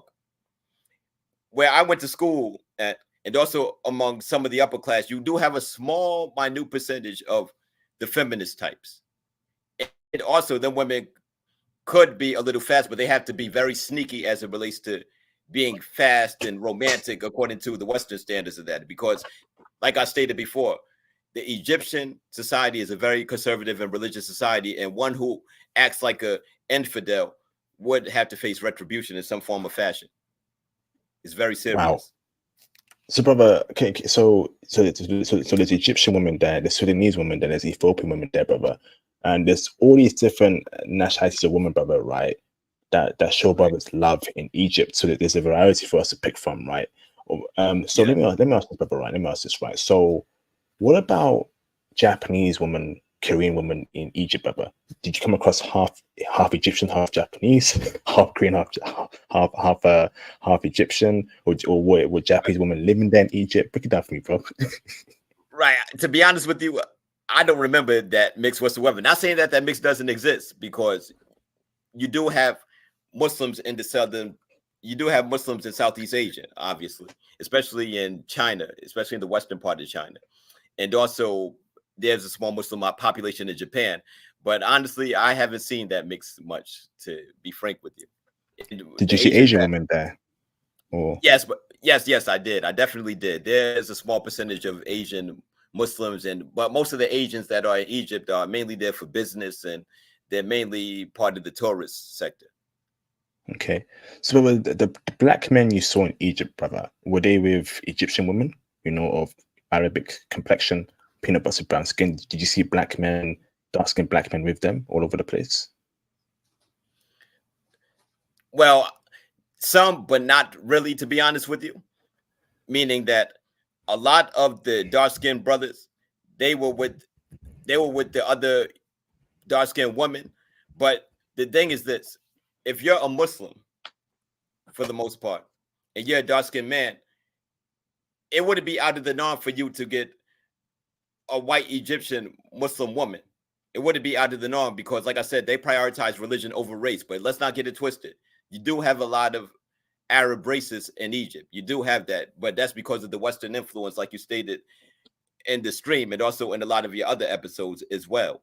But it's not out of the norm whatsoever, meaning that if you're a black man that's on your purpose and you have the economic resources and you are someone who's well-versed in religion, most importantly in Islam or in the Muslim religion, then there shouldn't be a challenge for you to have a wife in Egypt. Like, for example, I was on the phone with one of my friends not too long ago, and we were reminiscing on our times in Egypt. My Nubian brother, salute to him. And he said, brother, if you come over here and live the halal lifestyle, I have a beautiful Nubian wife for you. And like I stated before, according to my perspective, subjectively speaking, the Nubian women are the top 3 as it relates to beauty on the planet. So that sounded great to me. Awesome, bro. So how submissive and feminine are Egyptian women, brother? Are they very submissive and feminine, brother?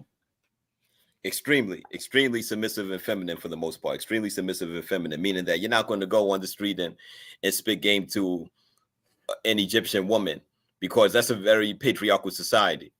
Meaning that if they see that in public, then the men on the street are going to go to the woman's aid to make sure that everything is okay. Like the men, they have their women in check in Egypt. They don't play that.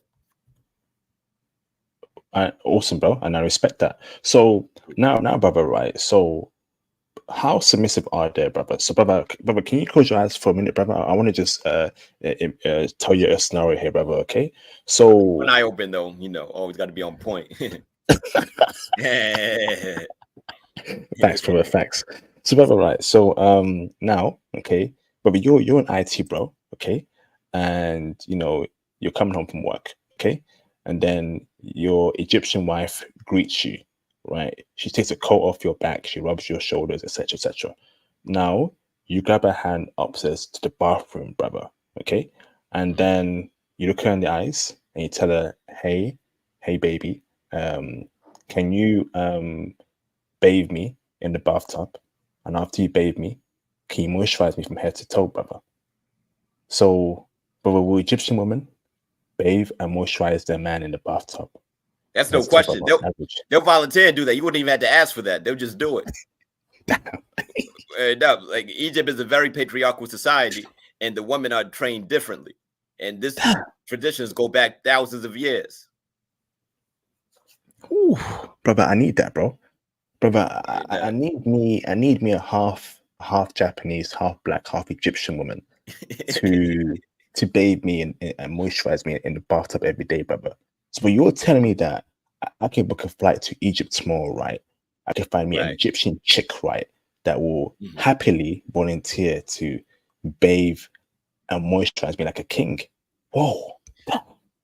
Well, you have to earn that, though, like I stated, because they're very religious and conservative over there, meaning that you have to go through meet of the family, and they will have to vet you and see how versed you are in the religion and things of that nature. So if you're on your A game as far as that, then definitely so. Whatever you are doing, your household is up to you and your woman's business, and she'll volunteer her services to you without you asking, because that's her duty. That's what she's born to do, according to that cultural worldview in Egypt. Brother, I need that, bro. Brother, I need that as soon as possible, bro. Lose. I hear you. I might end up getting a wife in that part of the world myself. Let's go. So, so brother, right? So where do we meet Egyptian women that are wifey, in your opinion, brother? How, do we go to the library? Do we go to a museum, brother? You said we can't cold approach there. So how and where do we meet women there, brother, in Egypt, please, brother? Okay, definitely. I'm going to answer your question, but it's going to seem like I'm digressing, but I'm not. But this is going to lead to me directly answering your question with full detail. Okay. Please. I stated on my YouTube channel, and I'm Barudi Lebre, by the way. I stated on my YouTube channel in the short video, and I stated that to you passport bros, especially you black brothers, you black expats, when you go to these countries, make sure that you're being productive in these countries. It's not solely about recreational gratification, dating, chasing women, spending money with these institutions of people that don't look like you, who are not going to invest in your situation, or who don't even know about the cultural struggles that you've experienced in the Western world. But make sure that you're being productive over there and building alliances so that we could better our situation on the planet. Now, I stated that in the video. So that means that when you go to these countries, like, for example, Egypt, make sure that you are networking as much as possible with the right people with good intentions at heart, and who think complementary to you from a constructive standpoint. Now, this is going to segue to me directly answering your question.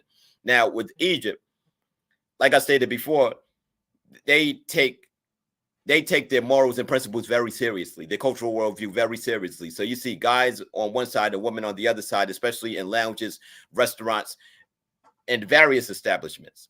And then you may sometimes see men and women interact with one another, but that said group is very regulated by the patriarch of that said social group or aggregate or whatever. So the reality is this: you would have to network with different men, and also the different men would have to see that you're someone of honor, someone of character, someone of respect, someone of morals, principles, and of humility to the Egyptian environment and the Egyptian society as well. And with you networking and making numerous friends, of course, these male friends are going to have sisters, female cousins, nieces, and their sisters, nieces, and cousins are going to have female friends, obviously. So then from there, all you have to do is state this: like, look, I'm looking for a wife.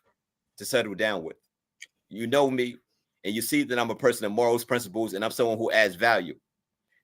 Will you be able to introduce me to someone, and you could introduce me to their parents, and we could solidify this? So that's no problem whatsoever. As long as you're a man of respect, then you're going to get reciprocated with respect and a beautiful and honorable Egyptian woman from my perspective. Awesome, bro. So, brother, it's mostly social networks to get a wife. Probably you have to know someone that can recommend you her. Interesting, bro. So, brother, for me, right, ideally, right, and I hope this happens for me, right, in God's name, right. Absolutely. I want a virgin wife, brother. Okay. Yes, sir. I want her untouched, brother. I'll be real with you, brother. Salute. You know, not kiss anyone, you know, not allowed anyone in her. You know, I want her fully untouched, first and foremost, bro. I mean, I know we live in a crazy world right now, but I'm having hope that women are out there that are untouched, brother. But brother, would you say the average woman in Egypt, right, is a virgin or has a very, very low body count? I know it can't be a virgin 100%, bro. Okay, but you know, would you say a good amount of women are virgins? If not virgins, low body count, brother. Put it like this: if the woman has never been married, then it is a 95% chance that she's a virgin, no matter how gorgeous she is. Meaning that you could find an Egyptian woman that looks like, I can't remember her first name, Hayek. You know that celebrity, Hayek. Or Salma Hayek. Anyone. Yeah, Salma Hayek, exactly. A woman looking like Salma Hayek, or even possibly better, who's a virgin. If she has never been married, 9 times out of 10, or 9.5 times out of 10, she's a virgin, to answer your question. Oh my, I hope that amazing, helps. bro. Brother, that helps a lot, brother. Brother, when you were there, right, you saw, is Christianity quite common there in Egypt? Yes, it's common. And like I said, the Coptic Christians, they're a minority in the country. It's like 10% of them. Then it's noticeable, but they're a small percentage. Like, for example, in the United States, we make up, so they say 13.7% of the population, meaning that as supposedly white as the United States is, Black people are still noticeable. So it's the same with the Egyptian Christians. So it's the Amazing, same thing. bro. Fantastic. Brother, Egypt is looking really good so far, bro. So brother, so you know, how conservative are the women, brother? So is this a point where you can't kiss her before marriage? You know, you can't hold hands with her before marriage. How conservative are they before, in general, brother, are the women, brother? Conservatism. That all depends on the individual, but they all fall under the umbrella of conservatism. But that all depends on the individual woman. But you can't show too much public affection out in Egypt because that is frowned upon in some way. But you could still do a little bit, but you can't show too much public affection. Holding hands, that's acceptable, but you can't do too much outside of that. That would have to be within the confines of privacy. Awesome. Amazing. Fantastic, bro. Oh, so brother, you're saying that we can find a wife in Cairo, capital city of Egypt? Undeniably. Definitely. If you move right, you can definitely find a wife in Cairo. But the thing about it is that if you find a wife in Cairo, you have to be about that life. And when I say about that life, that religious lifestyle, that cultural lifestyle, and also you have to show that you're valuable from a material standpoint, because no matter how religious one is, when one stomach is growling, one is in survival mode. One needs to eat. The bills have to get paid. So if you're someone of morals and principles and of a religious perspective, and also if you're someone that has his financial situation in order, then it's no issue getting a woman. You can even get a woman that's not religious as well. But just keep in mind that with you being in that religious society, you still will have to navigate in a certain way coming from the West. Facts, bro. Absolute facts, man. Salute. But can you drop a link to your YouTube channel, please? You mentioned it a couple 5 minutes ago. Definitely, if drop it, please. Drop it in IG or private chat so I can share with the brothers. I appreciate that. So let me see here. What other questions do I have? So brother, so how did we come dressing in Egypt? You know, so obviously we're Western brothers. Did we come through, you know, wearing Sean John jeans, Echo coat, snapback, New York Jet snapback, sagging our pants, showing oversized 4XL white tees? Is that, do we come like a rapper, or do we come through wearing a suit or polo t-shirt, 3/4 trousers? Break it down for us, bro. Okay, understandable. All right. Well, in Egypt, as it relates to the fashion, the Egyptian men, I had to say, they dress pretty well in my viewpoint.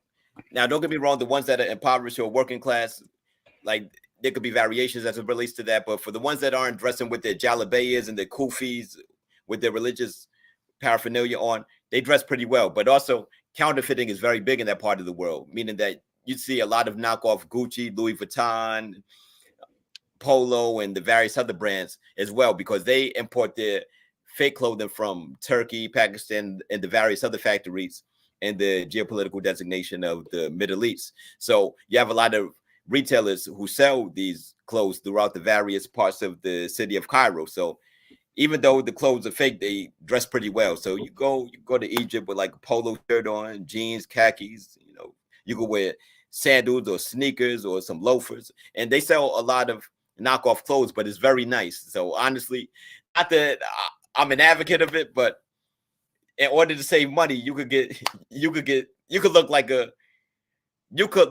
a very wealthy person by spending only $50 on your outfit, and you look just like someone who should be on a yacht somewhere in off the Canary Islands. I don't know. Awesome, bro. All right, brother. Brothers, go and subscribe to our guest channel. You see on the screen, Baruti Reviews. Baruti, do you want to explain what that channel is about? What we do there? Why brothers should subscribe to it? Break it down for us, bro. Thank you. And question, I just want to make sure I put join the chat. So do I click on connect before I answer your question? Because I'm trying to join the chat. I didn't know that this live chat was here, honestly. All right, just click on connect. No. So, what do you mean? All right, because I put the link on the private chat. I don't know if you wanted me to insert the link for my YouTube channel there. Yeah, no. But I posted it for you on the live stream chat, so everyone can see it. So it's all good. Okay, perfect. Appreciate you. Excellent. So, could you ask that question again? I'm sorry about that. Yeah. So, do you want to explain to us what your channel's about, what you do on there, and why brothers should subscribe to your channel, brother? Give us some more. Tell us about your channel, bro. Yes, sir. Okay, well, my channel deals with social and political topics, especially as it relates to the Black man navigating in the Western world and various other parts of the world, meaning that I do cover travel topics every once in a while, but to be honest with you, my channel is basically dedicated towards the man and also the woman who's looking to educate himself about what's really going on in the world and how the socioeconomic and political system actually functions, and how one should navigate through that system from my humble perspective. So I get into history, I get into a lot of contemporaneity, and I deal with a lot of topics as it relates to the social sciences, which would be of great benefit towards anyone, but mainly people of African descent or Black people. Awesome, bro. Awesome. Brothers, go and subscribe to the guest channel, Baruti Reviews. Lebre reviews. Sorry about that, bro. And link is in the live stream chat right now, so go and subscribe to it. Awesome stream so far, brother. Awesome. So let me go on the super chat here. So we've got a super chat here, brother. It says here, how much does it cost to live comfortably in US dollars? I want a modern Muslim woman. What's a modern Muslim woman? But brother, can you answer that question, brother, first before we answer that? Right. That's a good question by the both of you all. Fire away, bro. So how much does it cost to live comfortably in US dollars in Egypt? Okay, to live comfortably. Okay, it all depends on what you define as comfort, but from my perspective, you could live comfortably to the point in which you don't have to worry about anything with, I would say, anywhere from $1,000 to $1,500 a month. But that's taking into consideration that you're not going out to eat at fancy restaurants every day. That. But if you wanted to include that in your lifestyle, I would say around $1,500 to $2,500 a month, and you could live like a king or a pharaoh in Egypt. Awesome. Wow. And brother, he says he wants a modern Muslim woman. But brother, in your opinion, what is a modern Muslim woman, brother? Okay. That's a great question. That's a great question right there. All right. like I stated, you have your conservative Muslim woman. She may wear the hijab and she may dress modestly or somewhat in an old school kind of manner. And also you may have a modern Muslim woman, but a modern Muslim woman may be a woman who may not wear the hijab for the most part, and she may dress regular. She may dress in a regular manner or in a normal manner, or somewhat in a so-called westernized manner. But still, though, it's not too exposing, if that makes sense. Meaning that it's not compared to how a typical Western woman would walk in the streets in New York City or Los Angeles or San Francisco or London. Meaning that there would still be some class and sophistication to her dress or to her paraphernalia or to the way that she presents herself. Awesome, bro. Awesome. Okay, thanks for clearing that out, brother. Awesome. So, brother, I'm going to open up the phone lines in a bit, brother. How long do you have left, brother? I just want to respect your time, brother. You good, or how long do you have left in your opinion? Hey, to be honest with you, my evening is free. I allotted time for this, but also before I do leave, and I don't plan on leaving now unless this is the end of the stream, but I want to give you all the contact of who to get in touch with in Egypt if you all plan on going over there, because this person will make your lifestyle in Egypt very enjoyable, very comfortable, and also very indelible, meaning that you will never forget it in a positive manner. And that is my friend Rami Seri. He's a Nubian brother, meaning that he's a direct descendant of the pharaohs, the queens, and also the pyramid builders of ancient Egypt. You know, the Nubians come from a great pedigree. That's Rami Seri. His name is spelled, I'll type it in the private chat as well, R-A-M-Y. Would it make sense, brother, for them to reach out to you directly? Because they got your YouTube, so they need to, I'm sure you have Instagram, right? Yeah, so they can reach out to you on YouTube or IG, and then they can watch your content and then reach out for you for the content. But I think that it makes sense that way, bro. Yes, sir. Yes, sir. That's right. That's right. I appreciate that. Yes, reach out to me directly, and we can make sure that your trip in Egypt would be very comfortable and also very hedonistic. Because, like I stated, somebody else was complaining about Egypt on another channel, and it really didn't make sense to me because my experience was the opposite of his. Awesome. So, brothers, go and subscribe to the channel, Bruty the Brother Reviews. Obviously reach out to him to get that further contact if you plan on going to Egypt. Awesome, bro. So let me see here. Okay, do I have any other questions about the woman? Wow, so Bobby, go on, bro. Pardon me. I didn't mean to cut you off, but this comment section is very interesting. Wow. I'm just looking at the comments. You're saying that. So would you say, brother, right, that the majority of women in Egypt are religious and they take religion very seriously? Yes. Fantastic. And these women are conservative across the board. Exactly. Meaning this, because I was looking at the comment section and one of the commenters did bring clarity to one of my points, meaning that if you would like to get a Muslim woman, you better take that Shahada if you're not a Muslim. You better take that Shahada. You better convert to Islam if you want that woman, because it is the patriarch of the family who's going to make that decision ultimately about you getting married to his daughter. But if you're a Christian, or if you're sociologically Christian, then that's not a problem. You just get a Coptic Christian woman. But make sure that you step up your studies as it relates to the subsect of Coptic Orthodoxy. And that's one of the oldest denominations of Christianity as it relates to Christian history. Can a Christian man marry a Muslim woman in Egypt? No, one has to convert.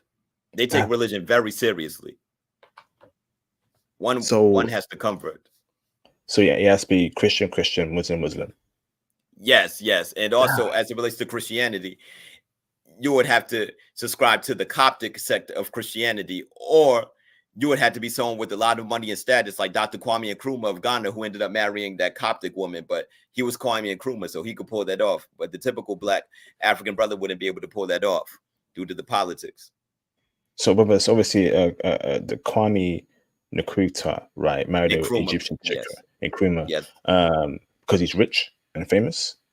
And Dr. Kwame Nkrumah was the first Well, he was the independence leader of Ghana. Ghana received their independence in March 6 of 1957. They were the first African country to receive their independence, first sub-Saharan African country to receive their independence. And he ended up marrying a Coptic Christian woman.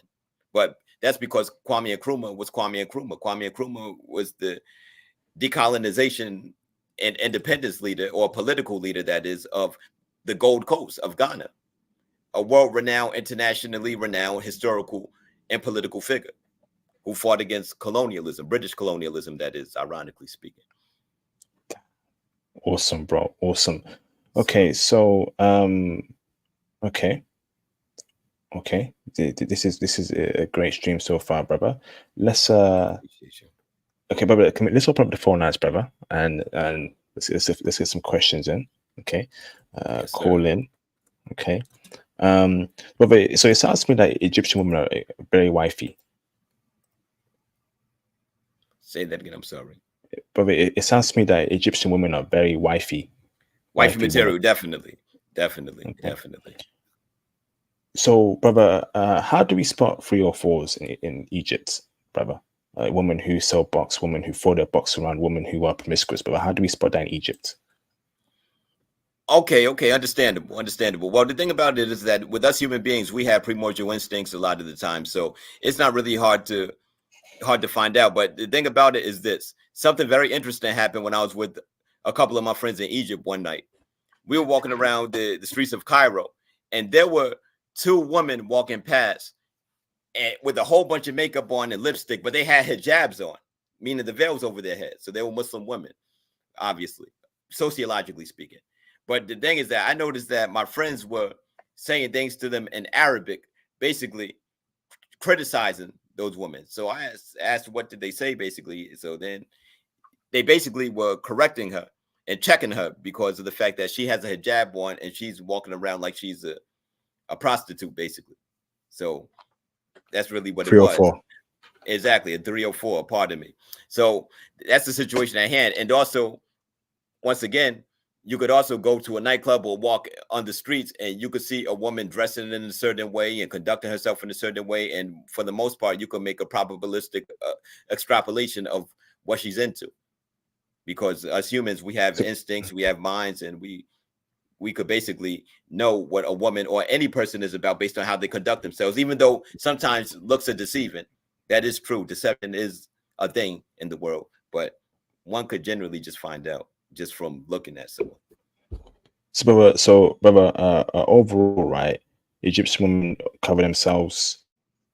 They're not promiscuous, like, so they don't like show too much skin, right? They cover their arms, cover their legs, or they can wear jeans and a shirt, but not too much skin are being shown. Right, exactly. It all depends on the woman. Some wear jeans, some wear dresses. It all depends. But for the most part, they dress in a respectable and modest manner. And anyone that's wearing like booty shorts, crop tops, all that nonsense we see in the West. No. Now, if you were to go to some of the communities of the East African refugees, then you may see some of that. Or if you were to go to tourist attractions like Sharm el-Sheikh, which is where a lot of the tourists go, it's a beach city, then you'll see some of that because you have a lot of the European tourists and the American tourists that go there. But with me, I didn't have a need to go to Sharm el-Sheikh because I was having so much of a ball in Cairo, to be honest. But a lot of Americans didn't have that experience. A lot of the American students, because they were so secluded among Americans in their studies. But with me, I'm sorry, I didn't go thousands of miles away to be around Americans all day. Facts. But that's absolute me. Facts, bro. So, brothers, call in if you have any questions. If you can't call in, hit your questions in the PayPal Super Chat donation. Shout out to Mr. Eric Powell for the support. Are they into age gap relationships, brother? I don't want anything older than 25. So, brother, can a 30-year-old man, a 35-year-old man date and marry a 20-year-old, 21-year-old brother in Egypt? Are age gaps a common thing, brother? If the woman is attracted to you and the father approves of it, then yes, that's no problem. Awesome. And also, like I said, religiosity is very important, meaning that your religion is very important. So if you share the same religion of the woman and the family, and you're someone with the economic means to provide for that family, then that's no problem whatsoever, brother. Fact, brother. If you're a guy that's 50 But I want to see 50-year-old men with 20-year-old wives, brother. I'll be with you. 21, Right. 20. Yeah, that's different. Right. I hear you. Exactly. I want to see it, bro. If you're 40, if you're 45, bro. Exactly. And pardon me not to interject, but you see a lot of that among the East African refugees, like the Christian women that are from like Sudan, Ethiopia, Djibouti, Rwanda, Kenya, Uganda, who migrate to Egypt, because a lot of them, they're escaping economic and political unrest in their place of national origin. So they move to Egypt for better opportunities. But of course, when you're in a society where the folks predominantly speak Arabic, and this Arab Muslim society is challenging to ascend up the social stratification system, so a lot of them have to resort to dating tourists in order to earn a living. So you'll see a lot of that as it relates to the East African communities in Cairo. So I just wanted to say that. So, brother, are the women right? Are the women who are not Egyptian, the refugees, the Sudanese, Ethiopians, brother, are they wifey, brother, or do they have higher body counts, brother? Or do we avoid them for wives, in your opinion? It all depends. It all depends on the woman, because I don't want to paint with too broad of a brush and look at things from a unidimensional standpoint. It all depends on the woman, but to be honest with you, a lot of them are promiscuous, meaning that it's like night and day as it relates to the Egyptian woman and also the East African woman, due to the circumstances in which they come from in order to survive. But they're very gorgeous, I have to say. They're very gorgeous, a lot of them, I have to say. I figured, bro. So it just occurs to me that brothers should focus on the Egyptian women in Egypt to avoid the refugees they're being ran through. It is what it is. Sudanese, Ethiopian, etc., majority of them have been ran through. So brothers should focus on the Egyptians. It is what it is, bro. I definitely had that. Come, bro. Exactly. But I just wanted to make this distinction right quick, because you may have some viewers who may try to come at me, or people that may try to come at me in the comments section as it relates to this.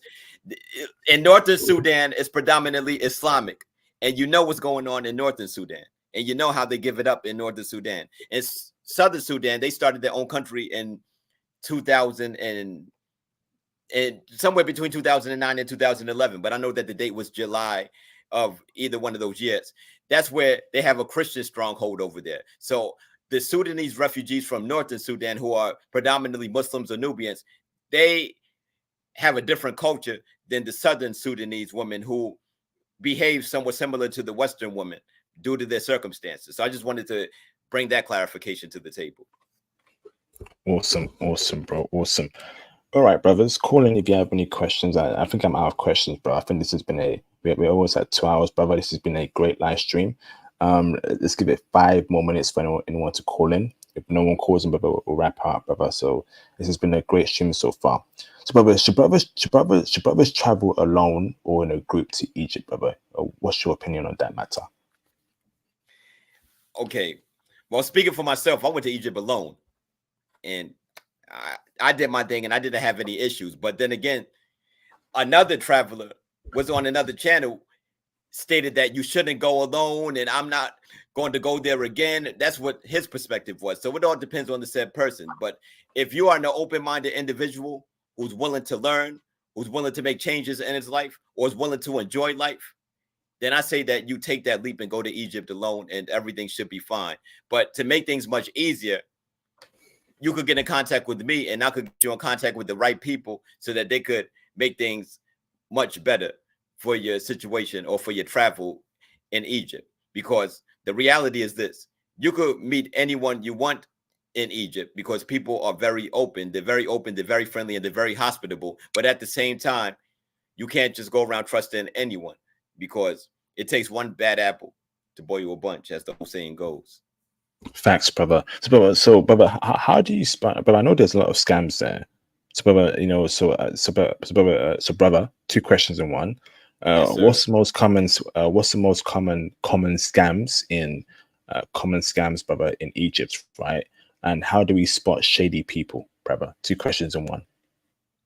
Understandable. Well, you have a lot of beggars, people asking for money, and a lot of the time they like using the kids.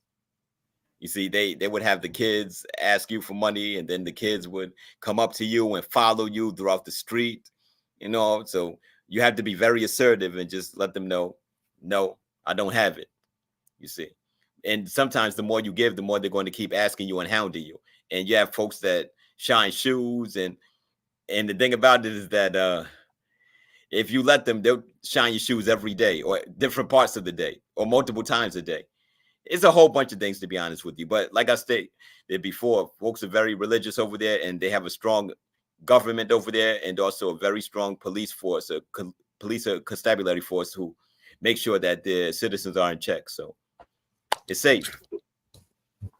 Awesome, brother. And brother, how do you spot shady people? Particularly adults, brother. Do they wear a particular thing? Are they in groups, brother? How do you spot like shady people on average? From my perspective, I think that we all have our primordial intuition as it relates to us being around different people, because different people exhibit different quote energies, end quotes. So you could just tell from looking someone in the eye and also observing the vibe of that said person, which is why it's very important to learn the language if you really want to maneuver heavily in Egypt. But if you're a contrarian like myself, then you could just go around and travel. But how I spot shady people is I ask questions, because eventually that shady person is going to break if you keep asking questions and getting answers. And if you're not comfortable with those answers, you keep asking questions, because a person that's confident in oneself and has pure intentions, they have no problem answering the questions and volunteering more answers as well, and making sure that they answer these questions thoroughly, meticulously, and confidently. But the person that is trying to pull a fast one on you, they will get very triggered, because they're always trying to bring one angle, this angle, that angle, to the point at which they try to talk fast and con you. But if you slow that conversation down and keep asking questions with fine detail, then eventually they expose themselves because of their lack of patience. Awesome, bro. Awesome. Black Knight, can you turn your camera on in the background? So no, Ocho. You are confirmed. Thank you very much. Turn your camera off. Let me bring in Black Knight in the background, bro. What's going on, Black Knight? How you doing, bro? I'm good. How are you guys? Blessings. Not too bad, brother. Speak louder, please, brother. Okay. Brother, I missed the first part of the stream. How long were you in Egypt for? Yes, sir. I was in Egypt for 6 months. 6 months? Yes. I have been learning in Egypt, and my teacher's having issues with the electricity. It keeps turning off. Is that common there? Well, it wasn't common where I was at in Cairo. It probably happened twice or 3 times, but it wasn't a common occurrence when I was there. It was not a common occurrence when I was there. Since I work remotely, 3 times randomly in 6 months seems a bit excessive. Understandable. I hear you. How's the internet access? The internet access already, was bro. Great. Yeah. That's all. Okay. Thank you. All right. Thank you, Black Knight. Much appreciated. Okay, I'm gonna drop you off there. So, Mr. Baruti, okay. Yes, sir. This has been a great live stream, brother. Before I let you go, let me just remind brothers. So, brothers, again, if you want to reach out to the brother, if you want to know more about Egypt, if you want to look at his content, here's his channel in the live stream chat. I'll post it again. Go and subscribe to his channel. Here it is in the live stream chat. Baruti Libre Reviews, okay? And I'll put it on the screen here. Here's his channel, okay? Go and subscribe to his channel, okay? So, Mr. Baruti, do you have any closing? Oh, sorry, brother. Mr. Baruti, but do you have any closing statements, brother, before I end the stream? Yes, sir. Mr. International Passport, I vehemently appreciate you for allowing me to have or share the platform, or for me to disseminate my points on your platform, rather. It was definitely an honor building with you. This was an excellent and productive build. We had the opportunity to speak on various things as it relates to the improvement that Black people should exhibit and implement within our daily lives. And also we had the opportunity to speak about the living in Egypt, also how one should navigate in Egypt, especially as it relates to finding a woman. So it was definitely a great time building with you. And also it was a great appreciation as it relates to me reading the comments. So thank you for viewing, and also International Passport, I appreciate you. It's time for me to eat because I'm very hungry. Hey, brother, Yes, thank you sir. very much for your time, brother. Brother, feel free to drop up anytime you want to, brother. Much appreciated, bro. Absolutely. And we'll definitely have on the channel, again in the channel in the future, brother. Please call in the future, chime in, and welcome to the community, brother. Okay, salute you, Thanks a bro. lot. Vehemently appreciate you. Have a great one. You too, brother. Peace out, bro. Peace out. Okay, awesome. So that was Baruti there, brothers. So definitely check out his content, and yeah. So thank you, brother. Much appreciated, Thank you. Baruti. So, brothers, this has been a great live stream. Okay.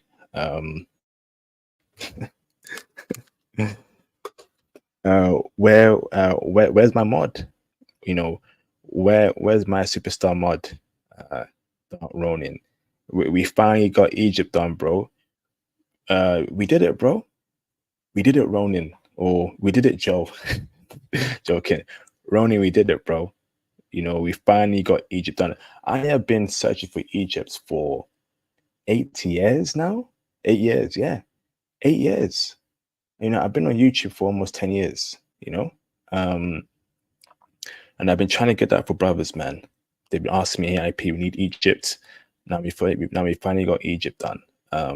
Remember, the plan is to get every country done on planet Earth, right? Even Iraq and Iran. But but I'm no India, no Pakistan, no Bangladesh, no no Sri Lanka. I'm good on those countries. I'm good on them. I have no plan on going to those countries. So, but if it comes my way for an interview, yeah, I'll probably do it. But I'm not actively searching for those countries. If I never do interviews in those countries, I don't really care. Okay. But the rest of the world countries got to be done. I got to do Paraguay, Cape Verde. What else needs to be done?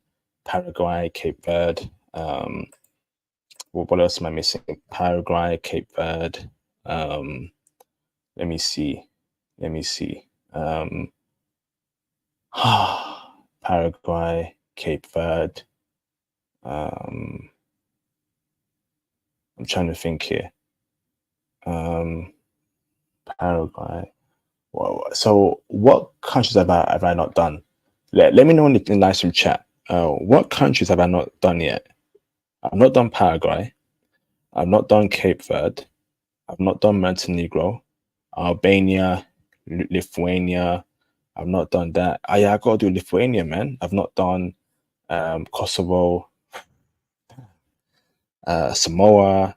I've not done Guam.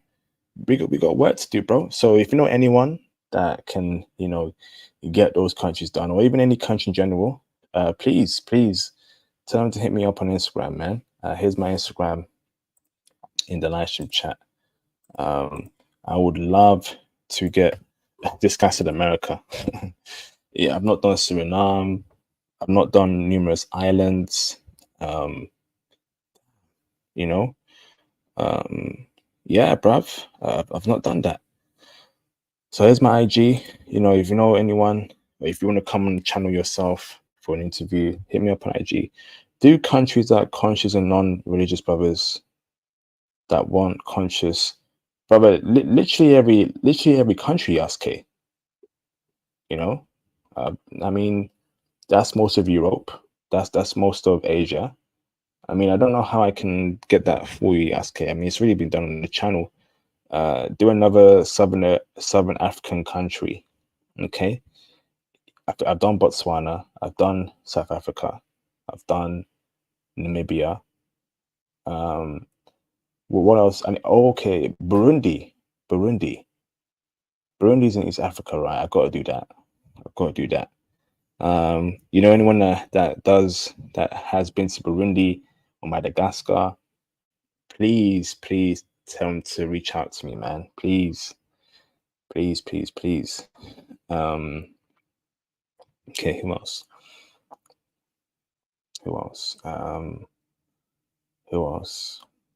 Okay, let me see.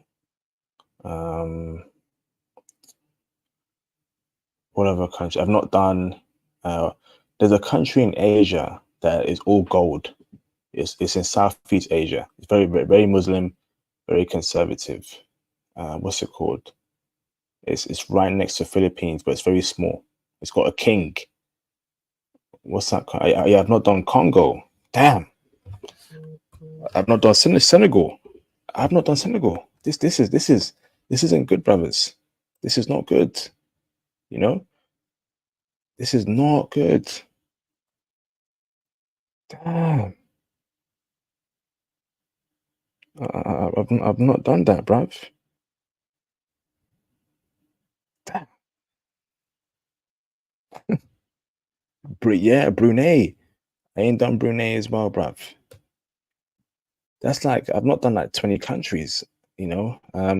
I've done Switzerland, but I want to do it again. I've not done Luxembourg. I need to do Luxembourg. And Belgium. I've not done Belgium too. Ooh. Damn. Okay, interesting. I've not done those countries. If it happens, it happens. If it doesn't, it doesn't. You know, there's content that we're pushing out here. You know, already. So,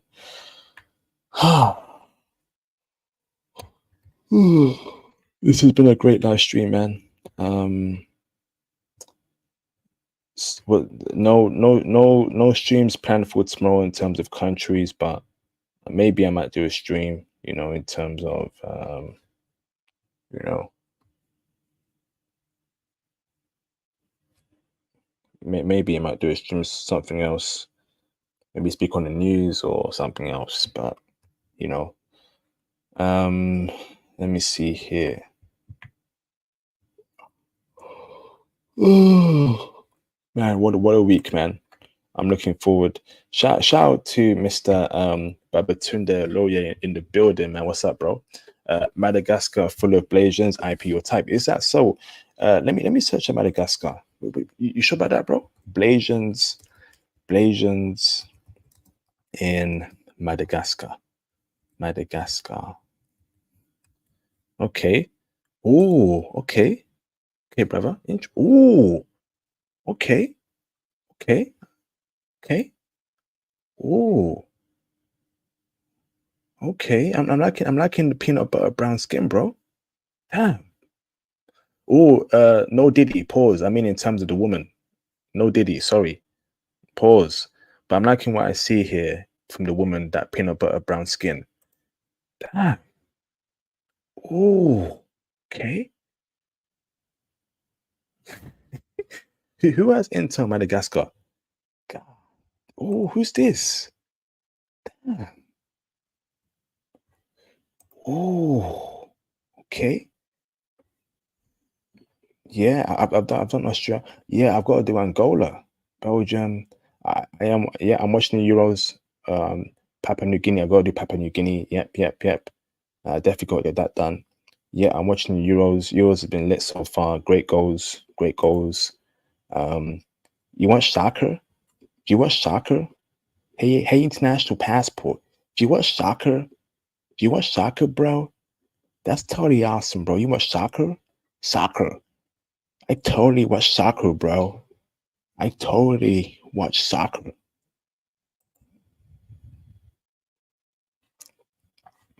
Are you a soccer fan? Are you a soccer fan? I love soccer. Who's your favorite soccer player?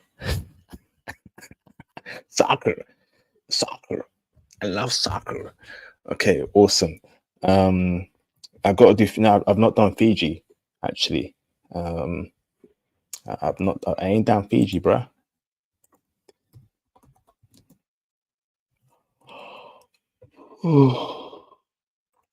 I've not done Fiji. I've not done Ireland. Have I done Ireland? Let me see. Internet. I have not done a lot of countries. International passport. International passport. Ireland. Have I done Ireland? I ain't done Ireland. That's crazy. I've done Ecuador. Soccer. Yeah, I want soccer. Soccer. I've done Mongolia. I've done Finland. I've not done Tonga. I've not done Samoa.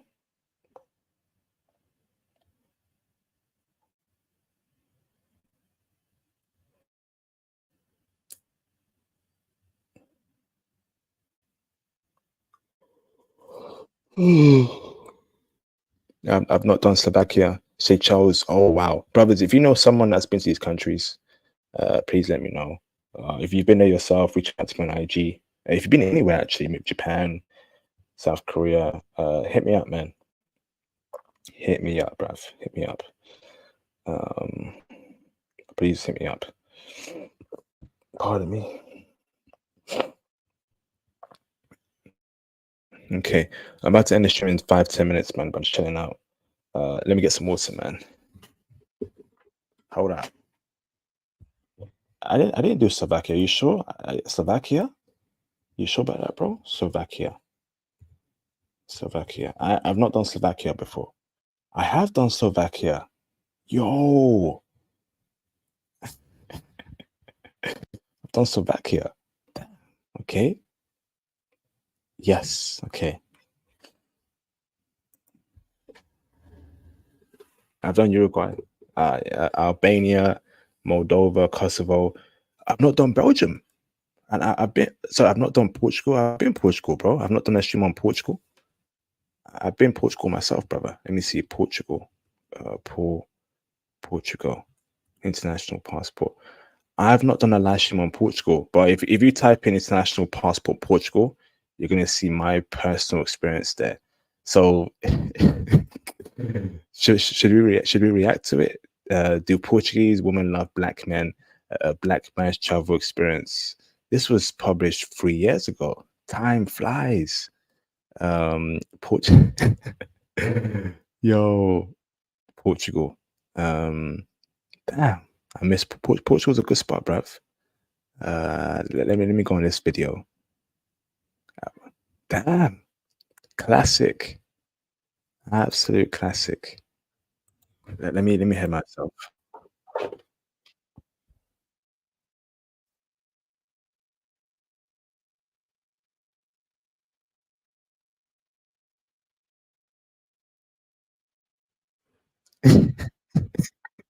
Hey, I think we have to react to my video on Portugal very soon, bruv. This is funny, bruv. This is funny. Ah.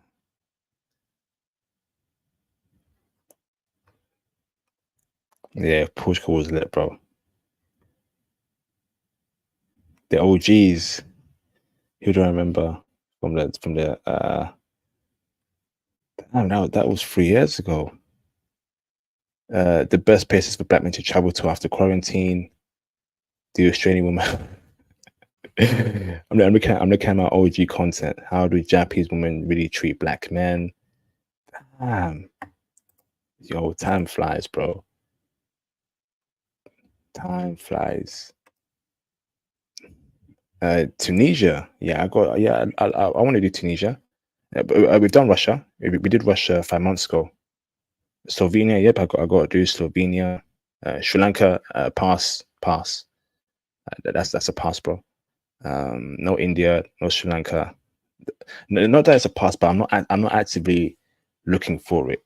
Right. The other countries, I'm actively looking for it. So Paraguay, Albania, Kosovo, Cape Verde, but I'm not actively pursuing South Asian countries.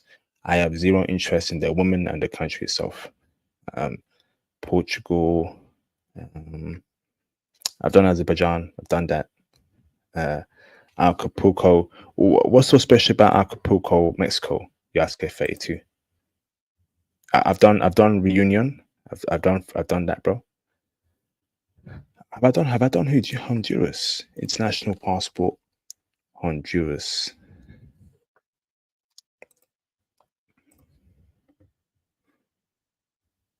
International passport, Honduras. Honduras.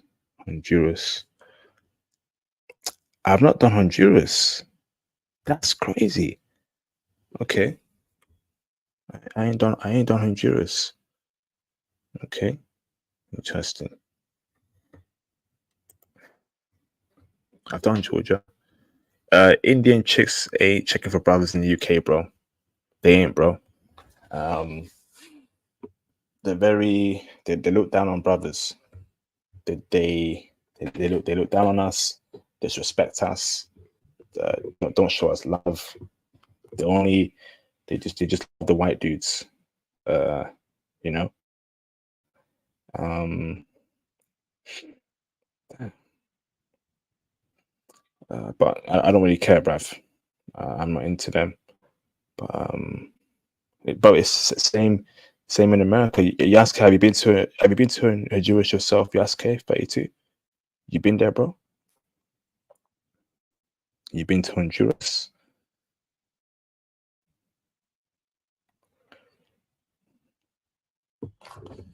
Yeah, Malta. Yeah, I got to do that. Damn. That's like 30 countries so far.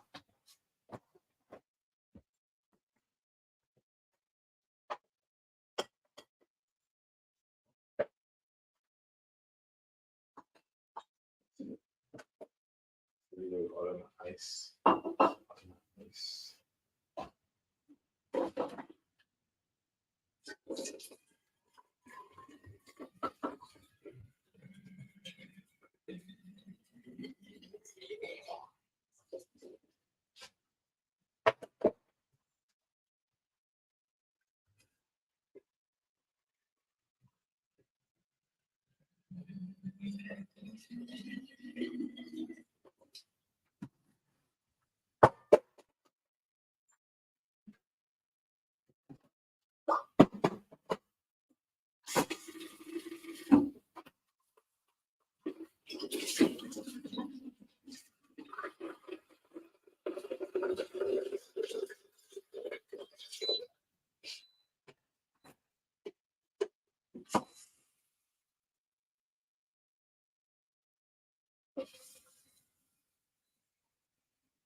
Ooh.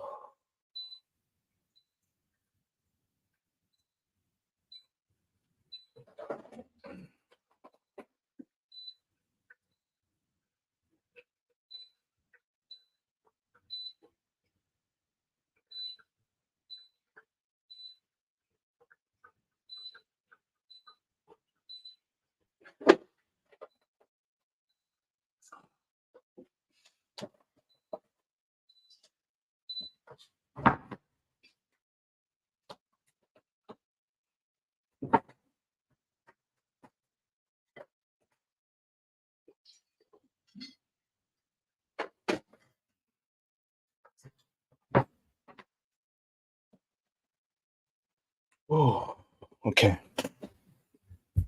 Yeah, to Maldives. I got you, man.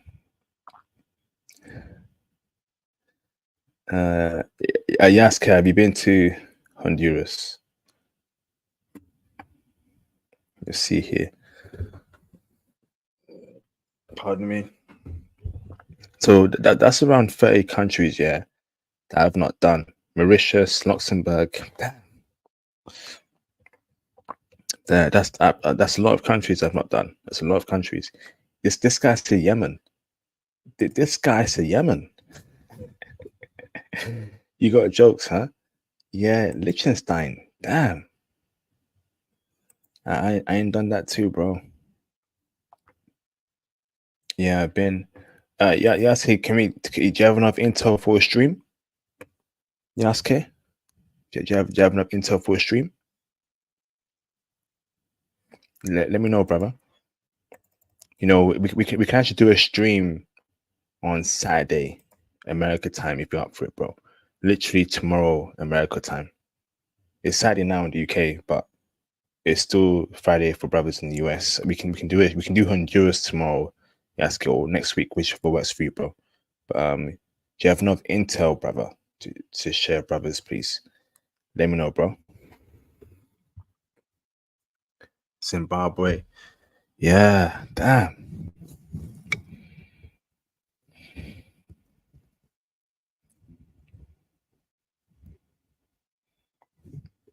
how am I gonna find these people? How am I gonna find these people?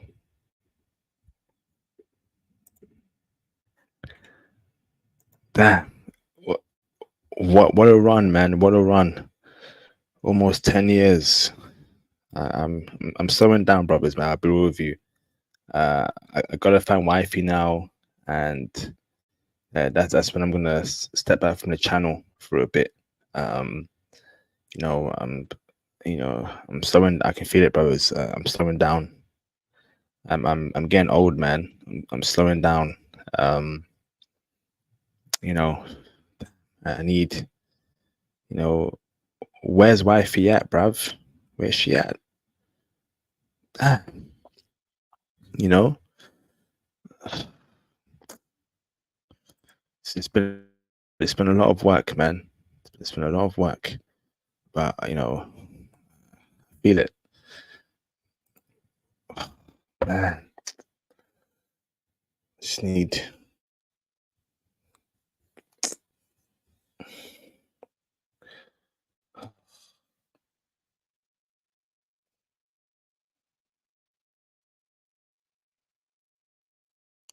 Yeah. Okay. Yasuke. Send me a DM on IG, bro. Even though you had a horrible experience in Ethiopia, we want to hear it, bro. And this is why I'm the best channel on YouTube in the passport pro space. I'm not here to lie to brothers. So if you had a bad experience, horrible experience, good experience, ugly experience, we want to hear it, bro. I want to give you a good all-rounded perspective on every country, the good, the bad, and the ugly, and then you go away and make your own decision. That's how I do things. I'm not here to lie to brothers. I'm not here to sell a dream to brothers. I'm not here to be some sort of liar. I'm here to give brothers information, right? I give you information, and that's it. Okay, and you go away and you make your own personal decision. That's how I move. Okay, I'm not here to capture brothers. I'm not here to lie to brothers. I'm making that very, very clear, brothers. Tuvalu, is that a country? Whoa, Tuvalu. That's a country. Jeez. First time I've ever heard of this country. It's a British Commonwealth. That's interesting. Only 11,000 people. Who's going there, bro? Who the hell is going to a country that only has 11,000 people? Who they're marrying, bro? Jeez.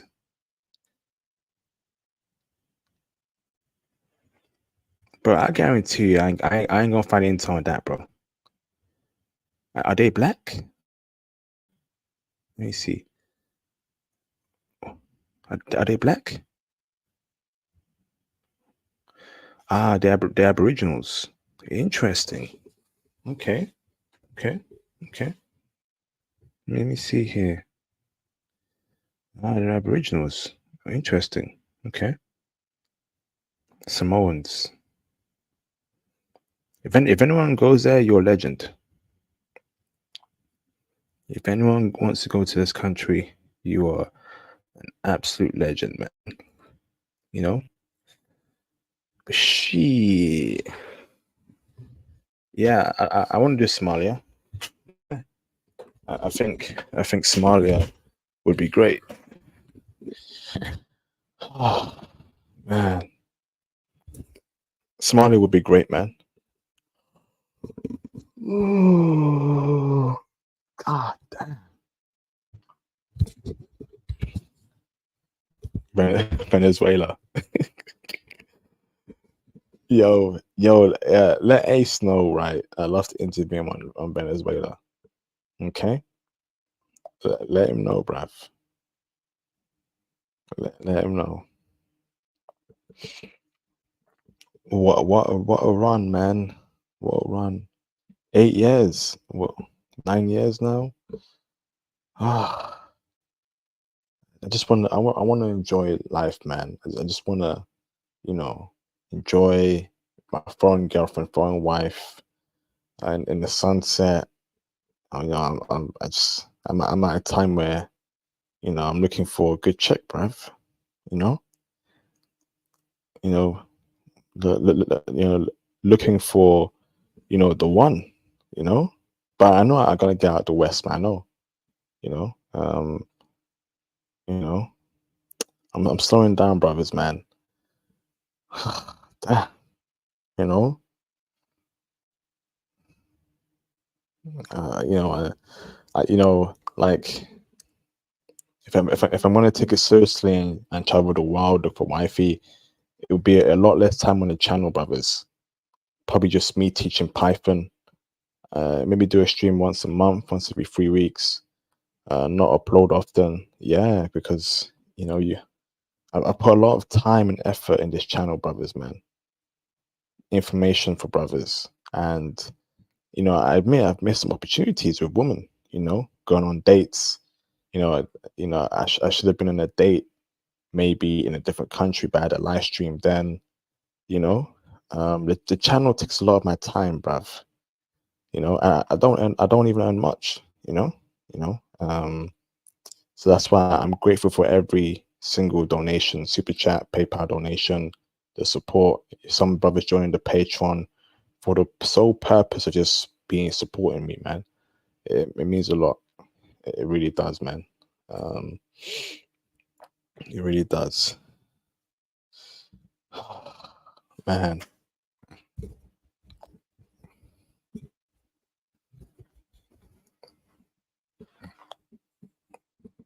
An open panel about what specifically? An open panel about what, brother? You need to be more specific. Yasuke.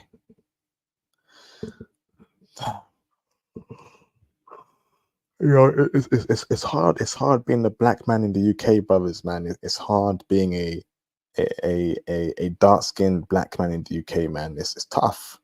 You know, you're invisible. You know, women don't check for you. It's tough, bruv. You know, literally, a lot of black men are invisible. We're invisible. You know. You know, no one knows that we exist. No one cares for us. No one checking up on us. You know, no one showing us love. A lot of black men going through it in the UK, bruv, big time. You know, it ain't just biscuit and crumpets and croissants and tea and all that dumb nonsense that brothers, you know, from different countries feel like we're on, brothers. This ain't no queen nonsense, bro. This ain't no king nonsense, brothers, man. You know, it's rough out here, brothers, man. It's the wild west over here in the UK. You know, it's tough. It's tough for a black man.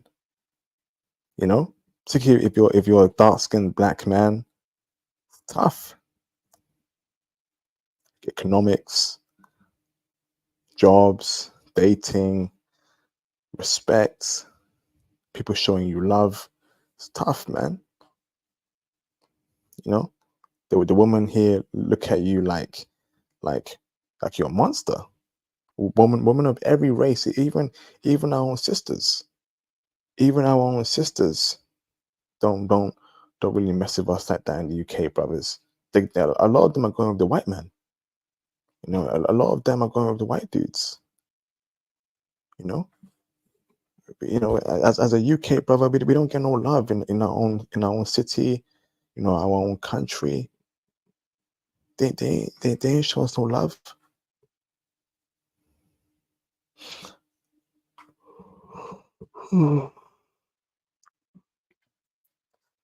But guess what, right? I'm gonna find a way, though. I'm gonna find a way, brothers. You know, I found a way, but it's tough as a mofo up in here, up in this mofo, bro. It's tough. Like, you know, if you're a brother like me, you're invisible.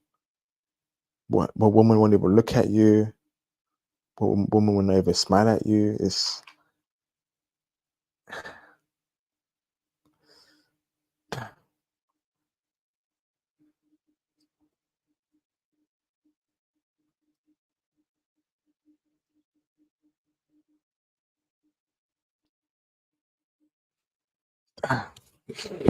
I gotta get out of here, man.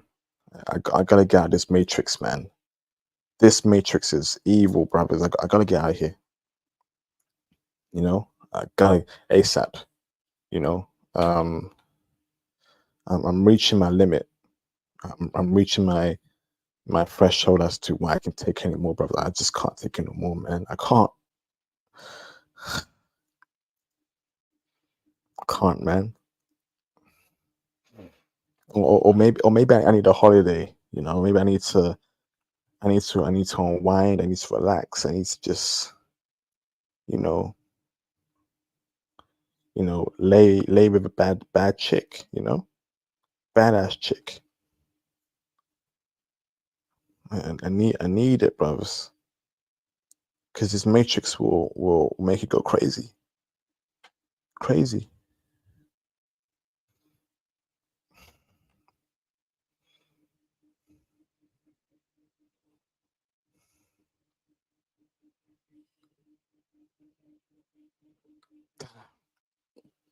You know, so some of you guys gonna understand that the UK BW, she just as bad as the American BW.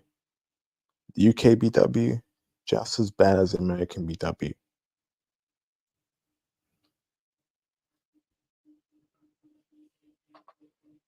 You come over here to the UK, you're gonna see a lot of brothers with Becky. A lot of brothers with Becky. Hell, man. You know, some brothers want to get that, you know, that, you know, the blicky, and just put that on their head and just bam. You know, it can make you feel like that sometimes, brothers. It can make you feel like that.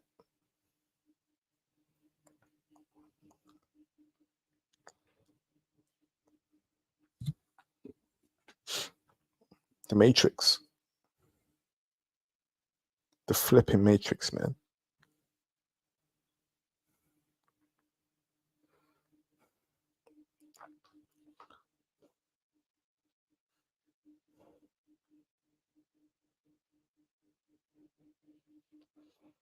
Oh man, I can't take it anymore, man. I can't take this ish anymore, man. I can't.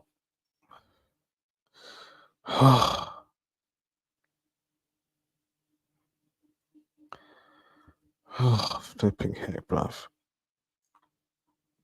I can't take any more, brothers. I can't. Like, you know, it comes a point where, you know, the lone wolf lifestyle, you know, it weighs on your mental. You know, it weighs on your mental. You just want a chick next to you. You know, it's Saturday morning. You just want a chick next to you, right? You know, you want to be loved. You want to know that you matter. You exist. A lot of black men, they're lonely, bruv.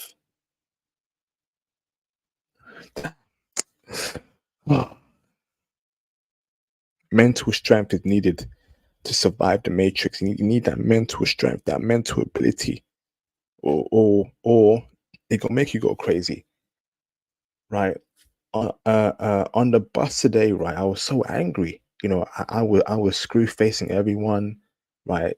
You know, and I was so angry, brothers. Man, I was mean mugging everyone, bro, and the bus didn't care.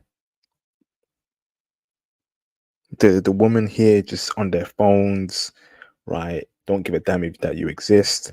They're just running through chads. Man, F this shit, bruv. F it. F it, man. F it. But then then you know, I go around the city, right?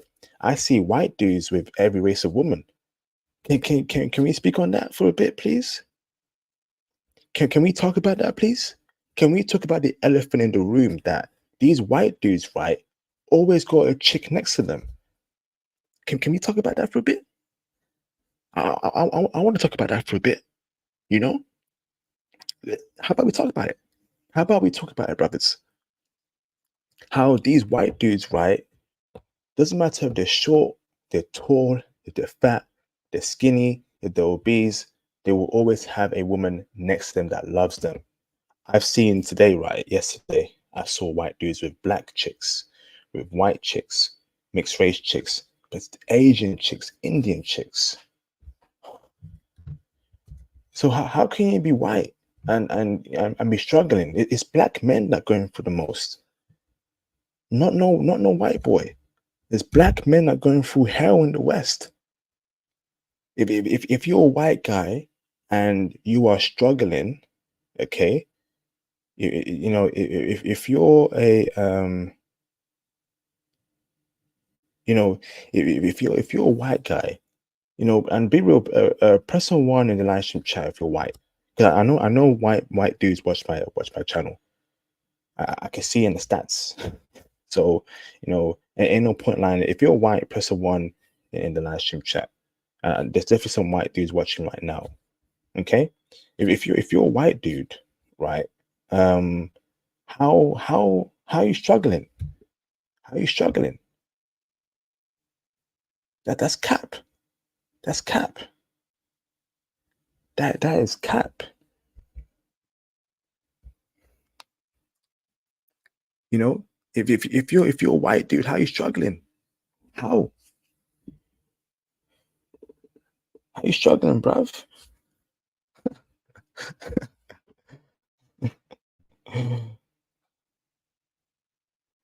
You know, he's always getting a woman. He's always got a chick next to him.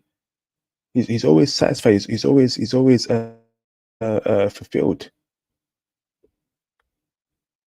Bruv. Oh, man, I just want to own my flipping mic on a flipping wall right now, man. Brother, you don't know just what this country does to black men. I'm flipping tired, bro. I'm tired. I'm tired. I'm tired, man. I'm tired.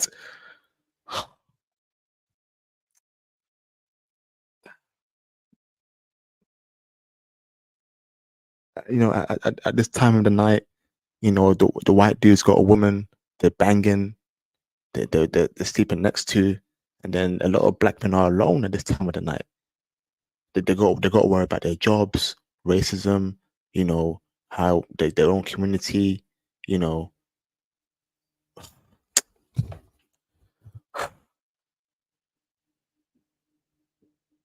And then these white people, Asians, you know, Indians, they're gonna get a wealth transfer, right, in the next 5-10 years, and we as black men will get nothing. It ain't fair, bruv. It ain't fair.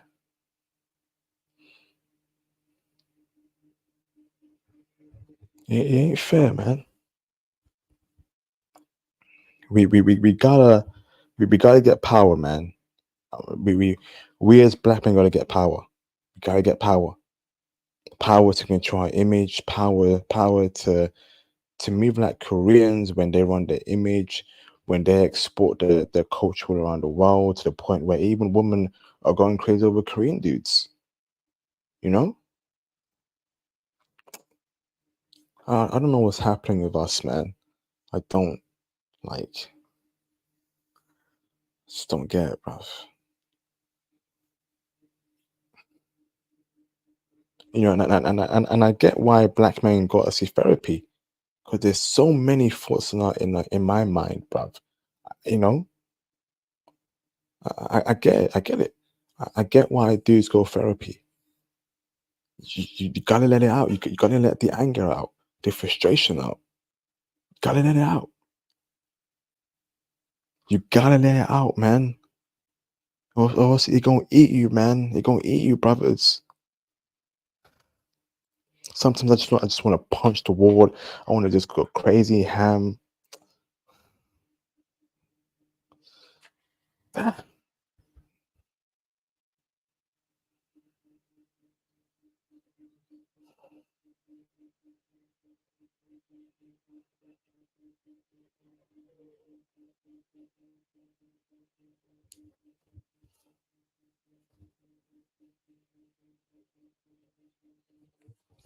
No, Yaskia, I just think that black men are just powerless, bro. That's it. We need to, and if it means we gotta go to war, then we gotta go to war. Because guess what, right? We need to get our diamonds back, our gold back, our oil back. We need to actually run our resources, bruv. Our media back. You know, we need it back. And if we have to go to war to get it back, then we gotta go to war. 'Cause I hate being at the bottom, man. We at the bottom. We at the bottom. Let's keep it real. Don't let the PORN deceive you. Don't let the BBC jokes deceive you. Don't let the you know, because you're seeing Becky's with black dudes nowadays, you know, on NFL matches, you know, going to prom. F that, bro. That's all a facade. You know, that's part of the matrix. Break out the matrix and you'll see that, you know, we are the most powerless people on earth. Let's keep it real. Let's keep it facts, man. Let's keep it 100. Let's keep it real, bruv.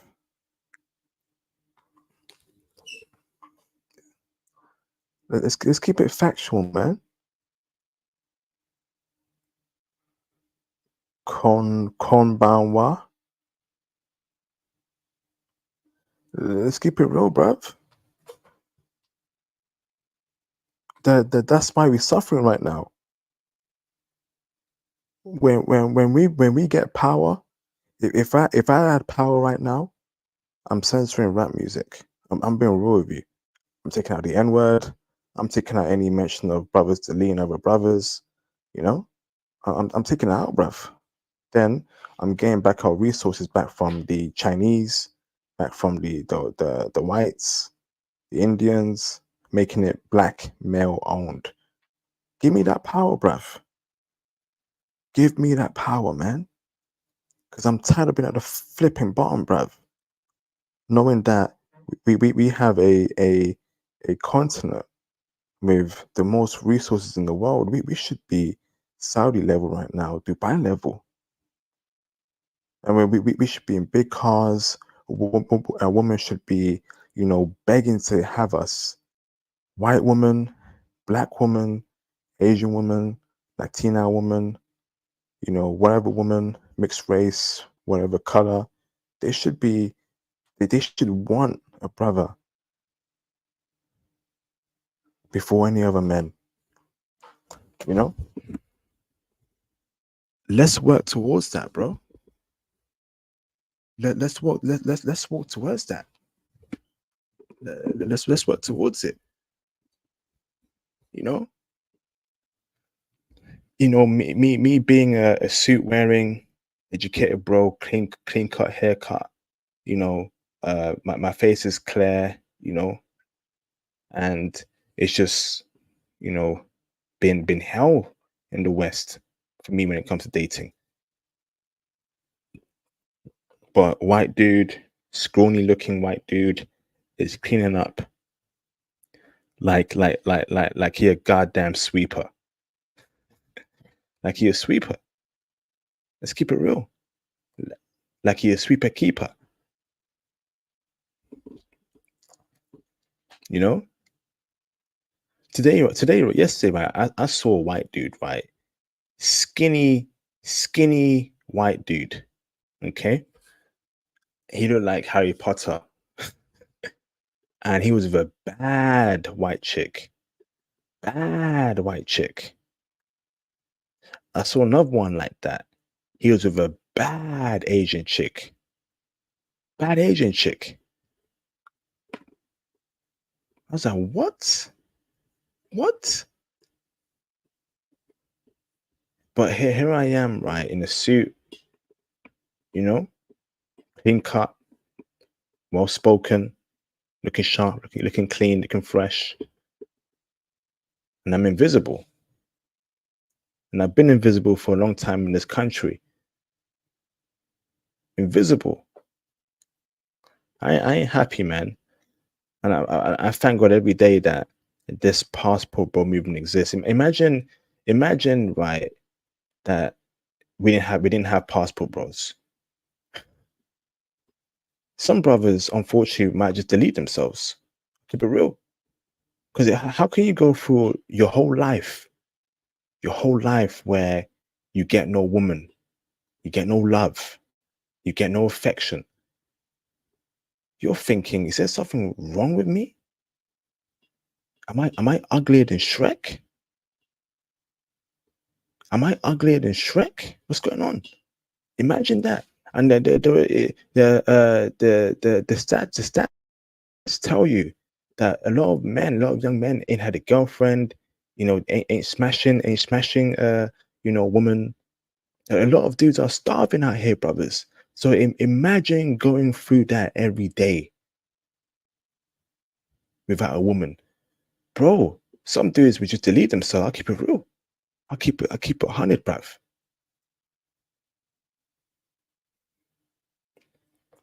I'll keep it real with you, brothers. Some dudes would just delete themselves. They can't take it anymore, bruv. These are real stand-up dudes in a suit, educated, not no Pookie, not no Ray Ray. I don't. Oh man.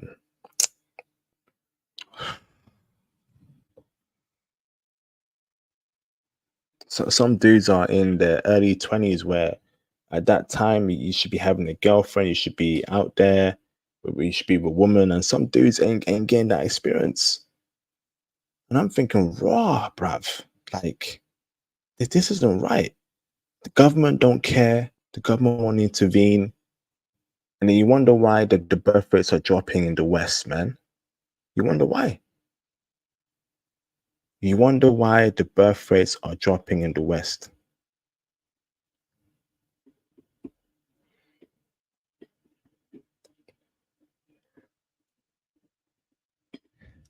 You know, 21-year-old dudes, right, can't even get 21-year-old girlfriends. Can you believe that? It was never like this when I was growing up, man. It was never like this. I don't know what happened, man. I just don't. I need a flipping break, man. I need to get a ticket. I need a holiday. I need a bad chick, you know. I need a bad chick. I need a flipping. I need some, some good wine, ice cold wine, sipping on the beach with a chick, with a Coke bottle figure, slim thick. I need that, bruv. I need that fix, man, because I'm getting sick of this. 16, do you want to turn your camera on in the background so I know you're not a troll? If you call in, you got to turn your camera on in the background so I know you're not a troll. And then you can turn it off after. Those are the rules.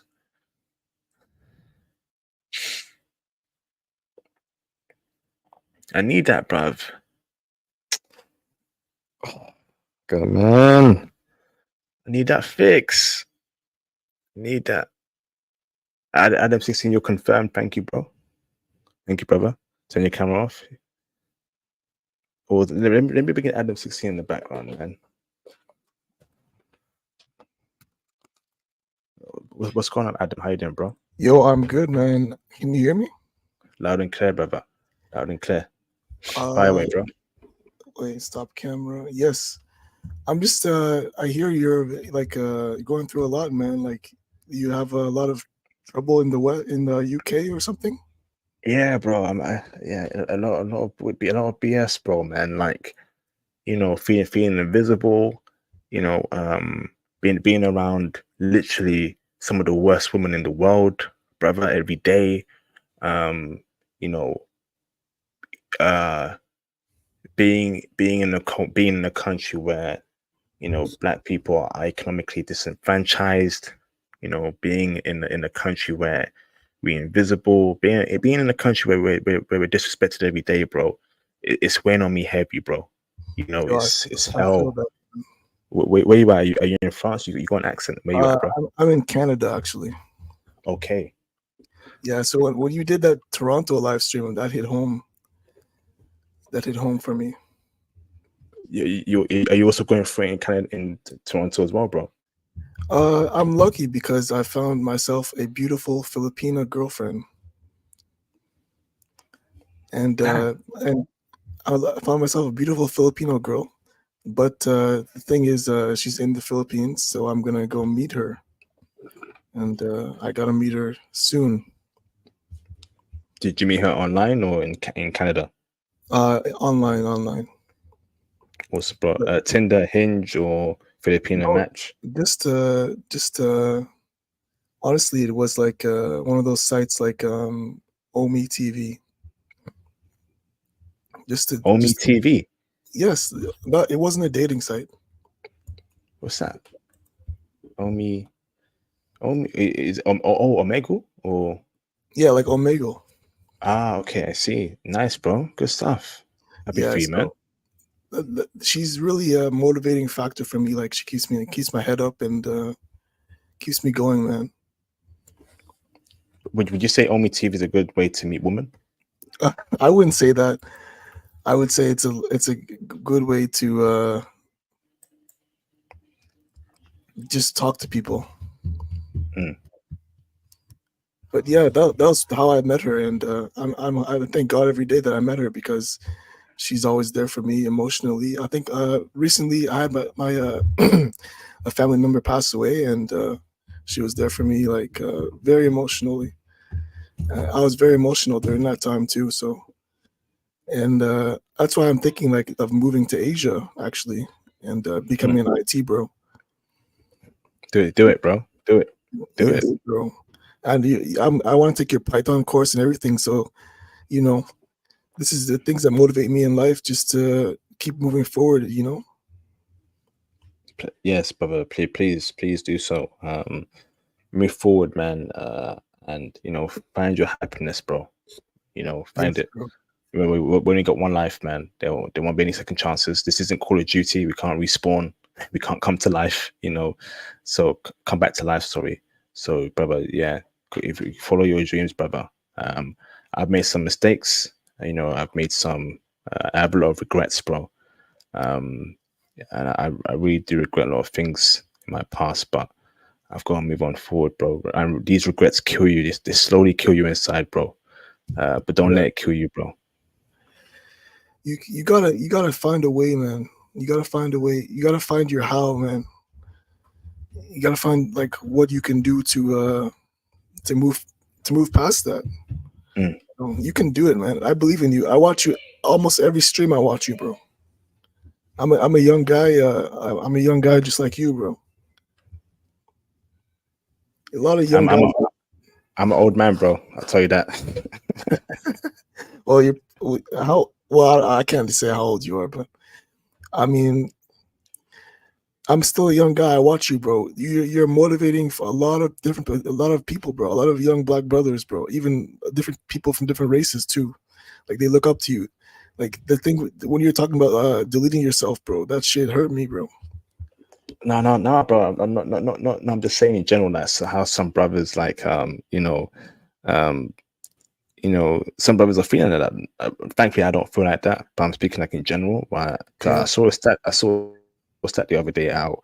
A lot of young black men are deleting themselves in America and the West. And you can see why.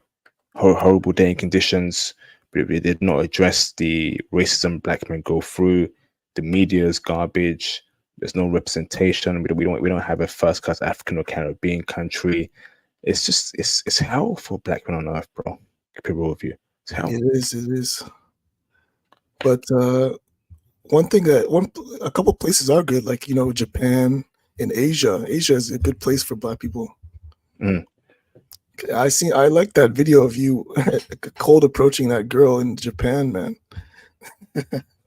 I love all those videos, man. It's just so good, man. You're like a light in the dark, bro. Thank you, man. Soon come, bro. Soon come. I want to start traveling again. But I admit, man, the UK has torn me down a bit. But we got to move forward, man, and and keep on achieving, bro. You've been to Vancouver? No, I haven't been to Vancouver. I've only been to like Toronto, Montreal. I've been to Miami. I haven't really been out like too far away. So I'm gonna be like entering the passport bro phase. How far is Vancouver from Toronto? Vancouver from Toronto. Like the flight. Is it a flight or is it a bus or train? No, you'd have to take a flight. Yeah. Oh, it's interesting. Okay, yeah, by flight. How far would it be? Let me check.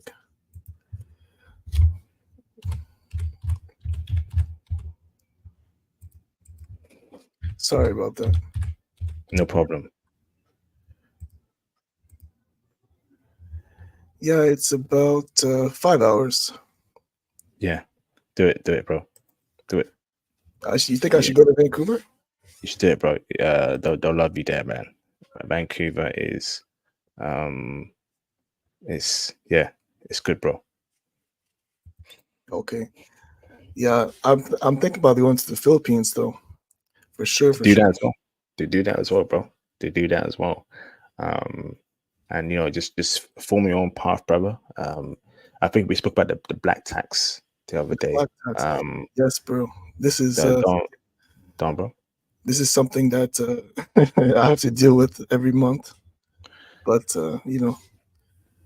at some point, bro, you just gotta, stand on business and let people know that, hey, I can give you this here and there, but no, it can't be consistent. You need to build your own life, brother, and build your own wealth. Yeah.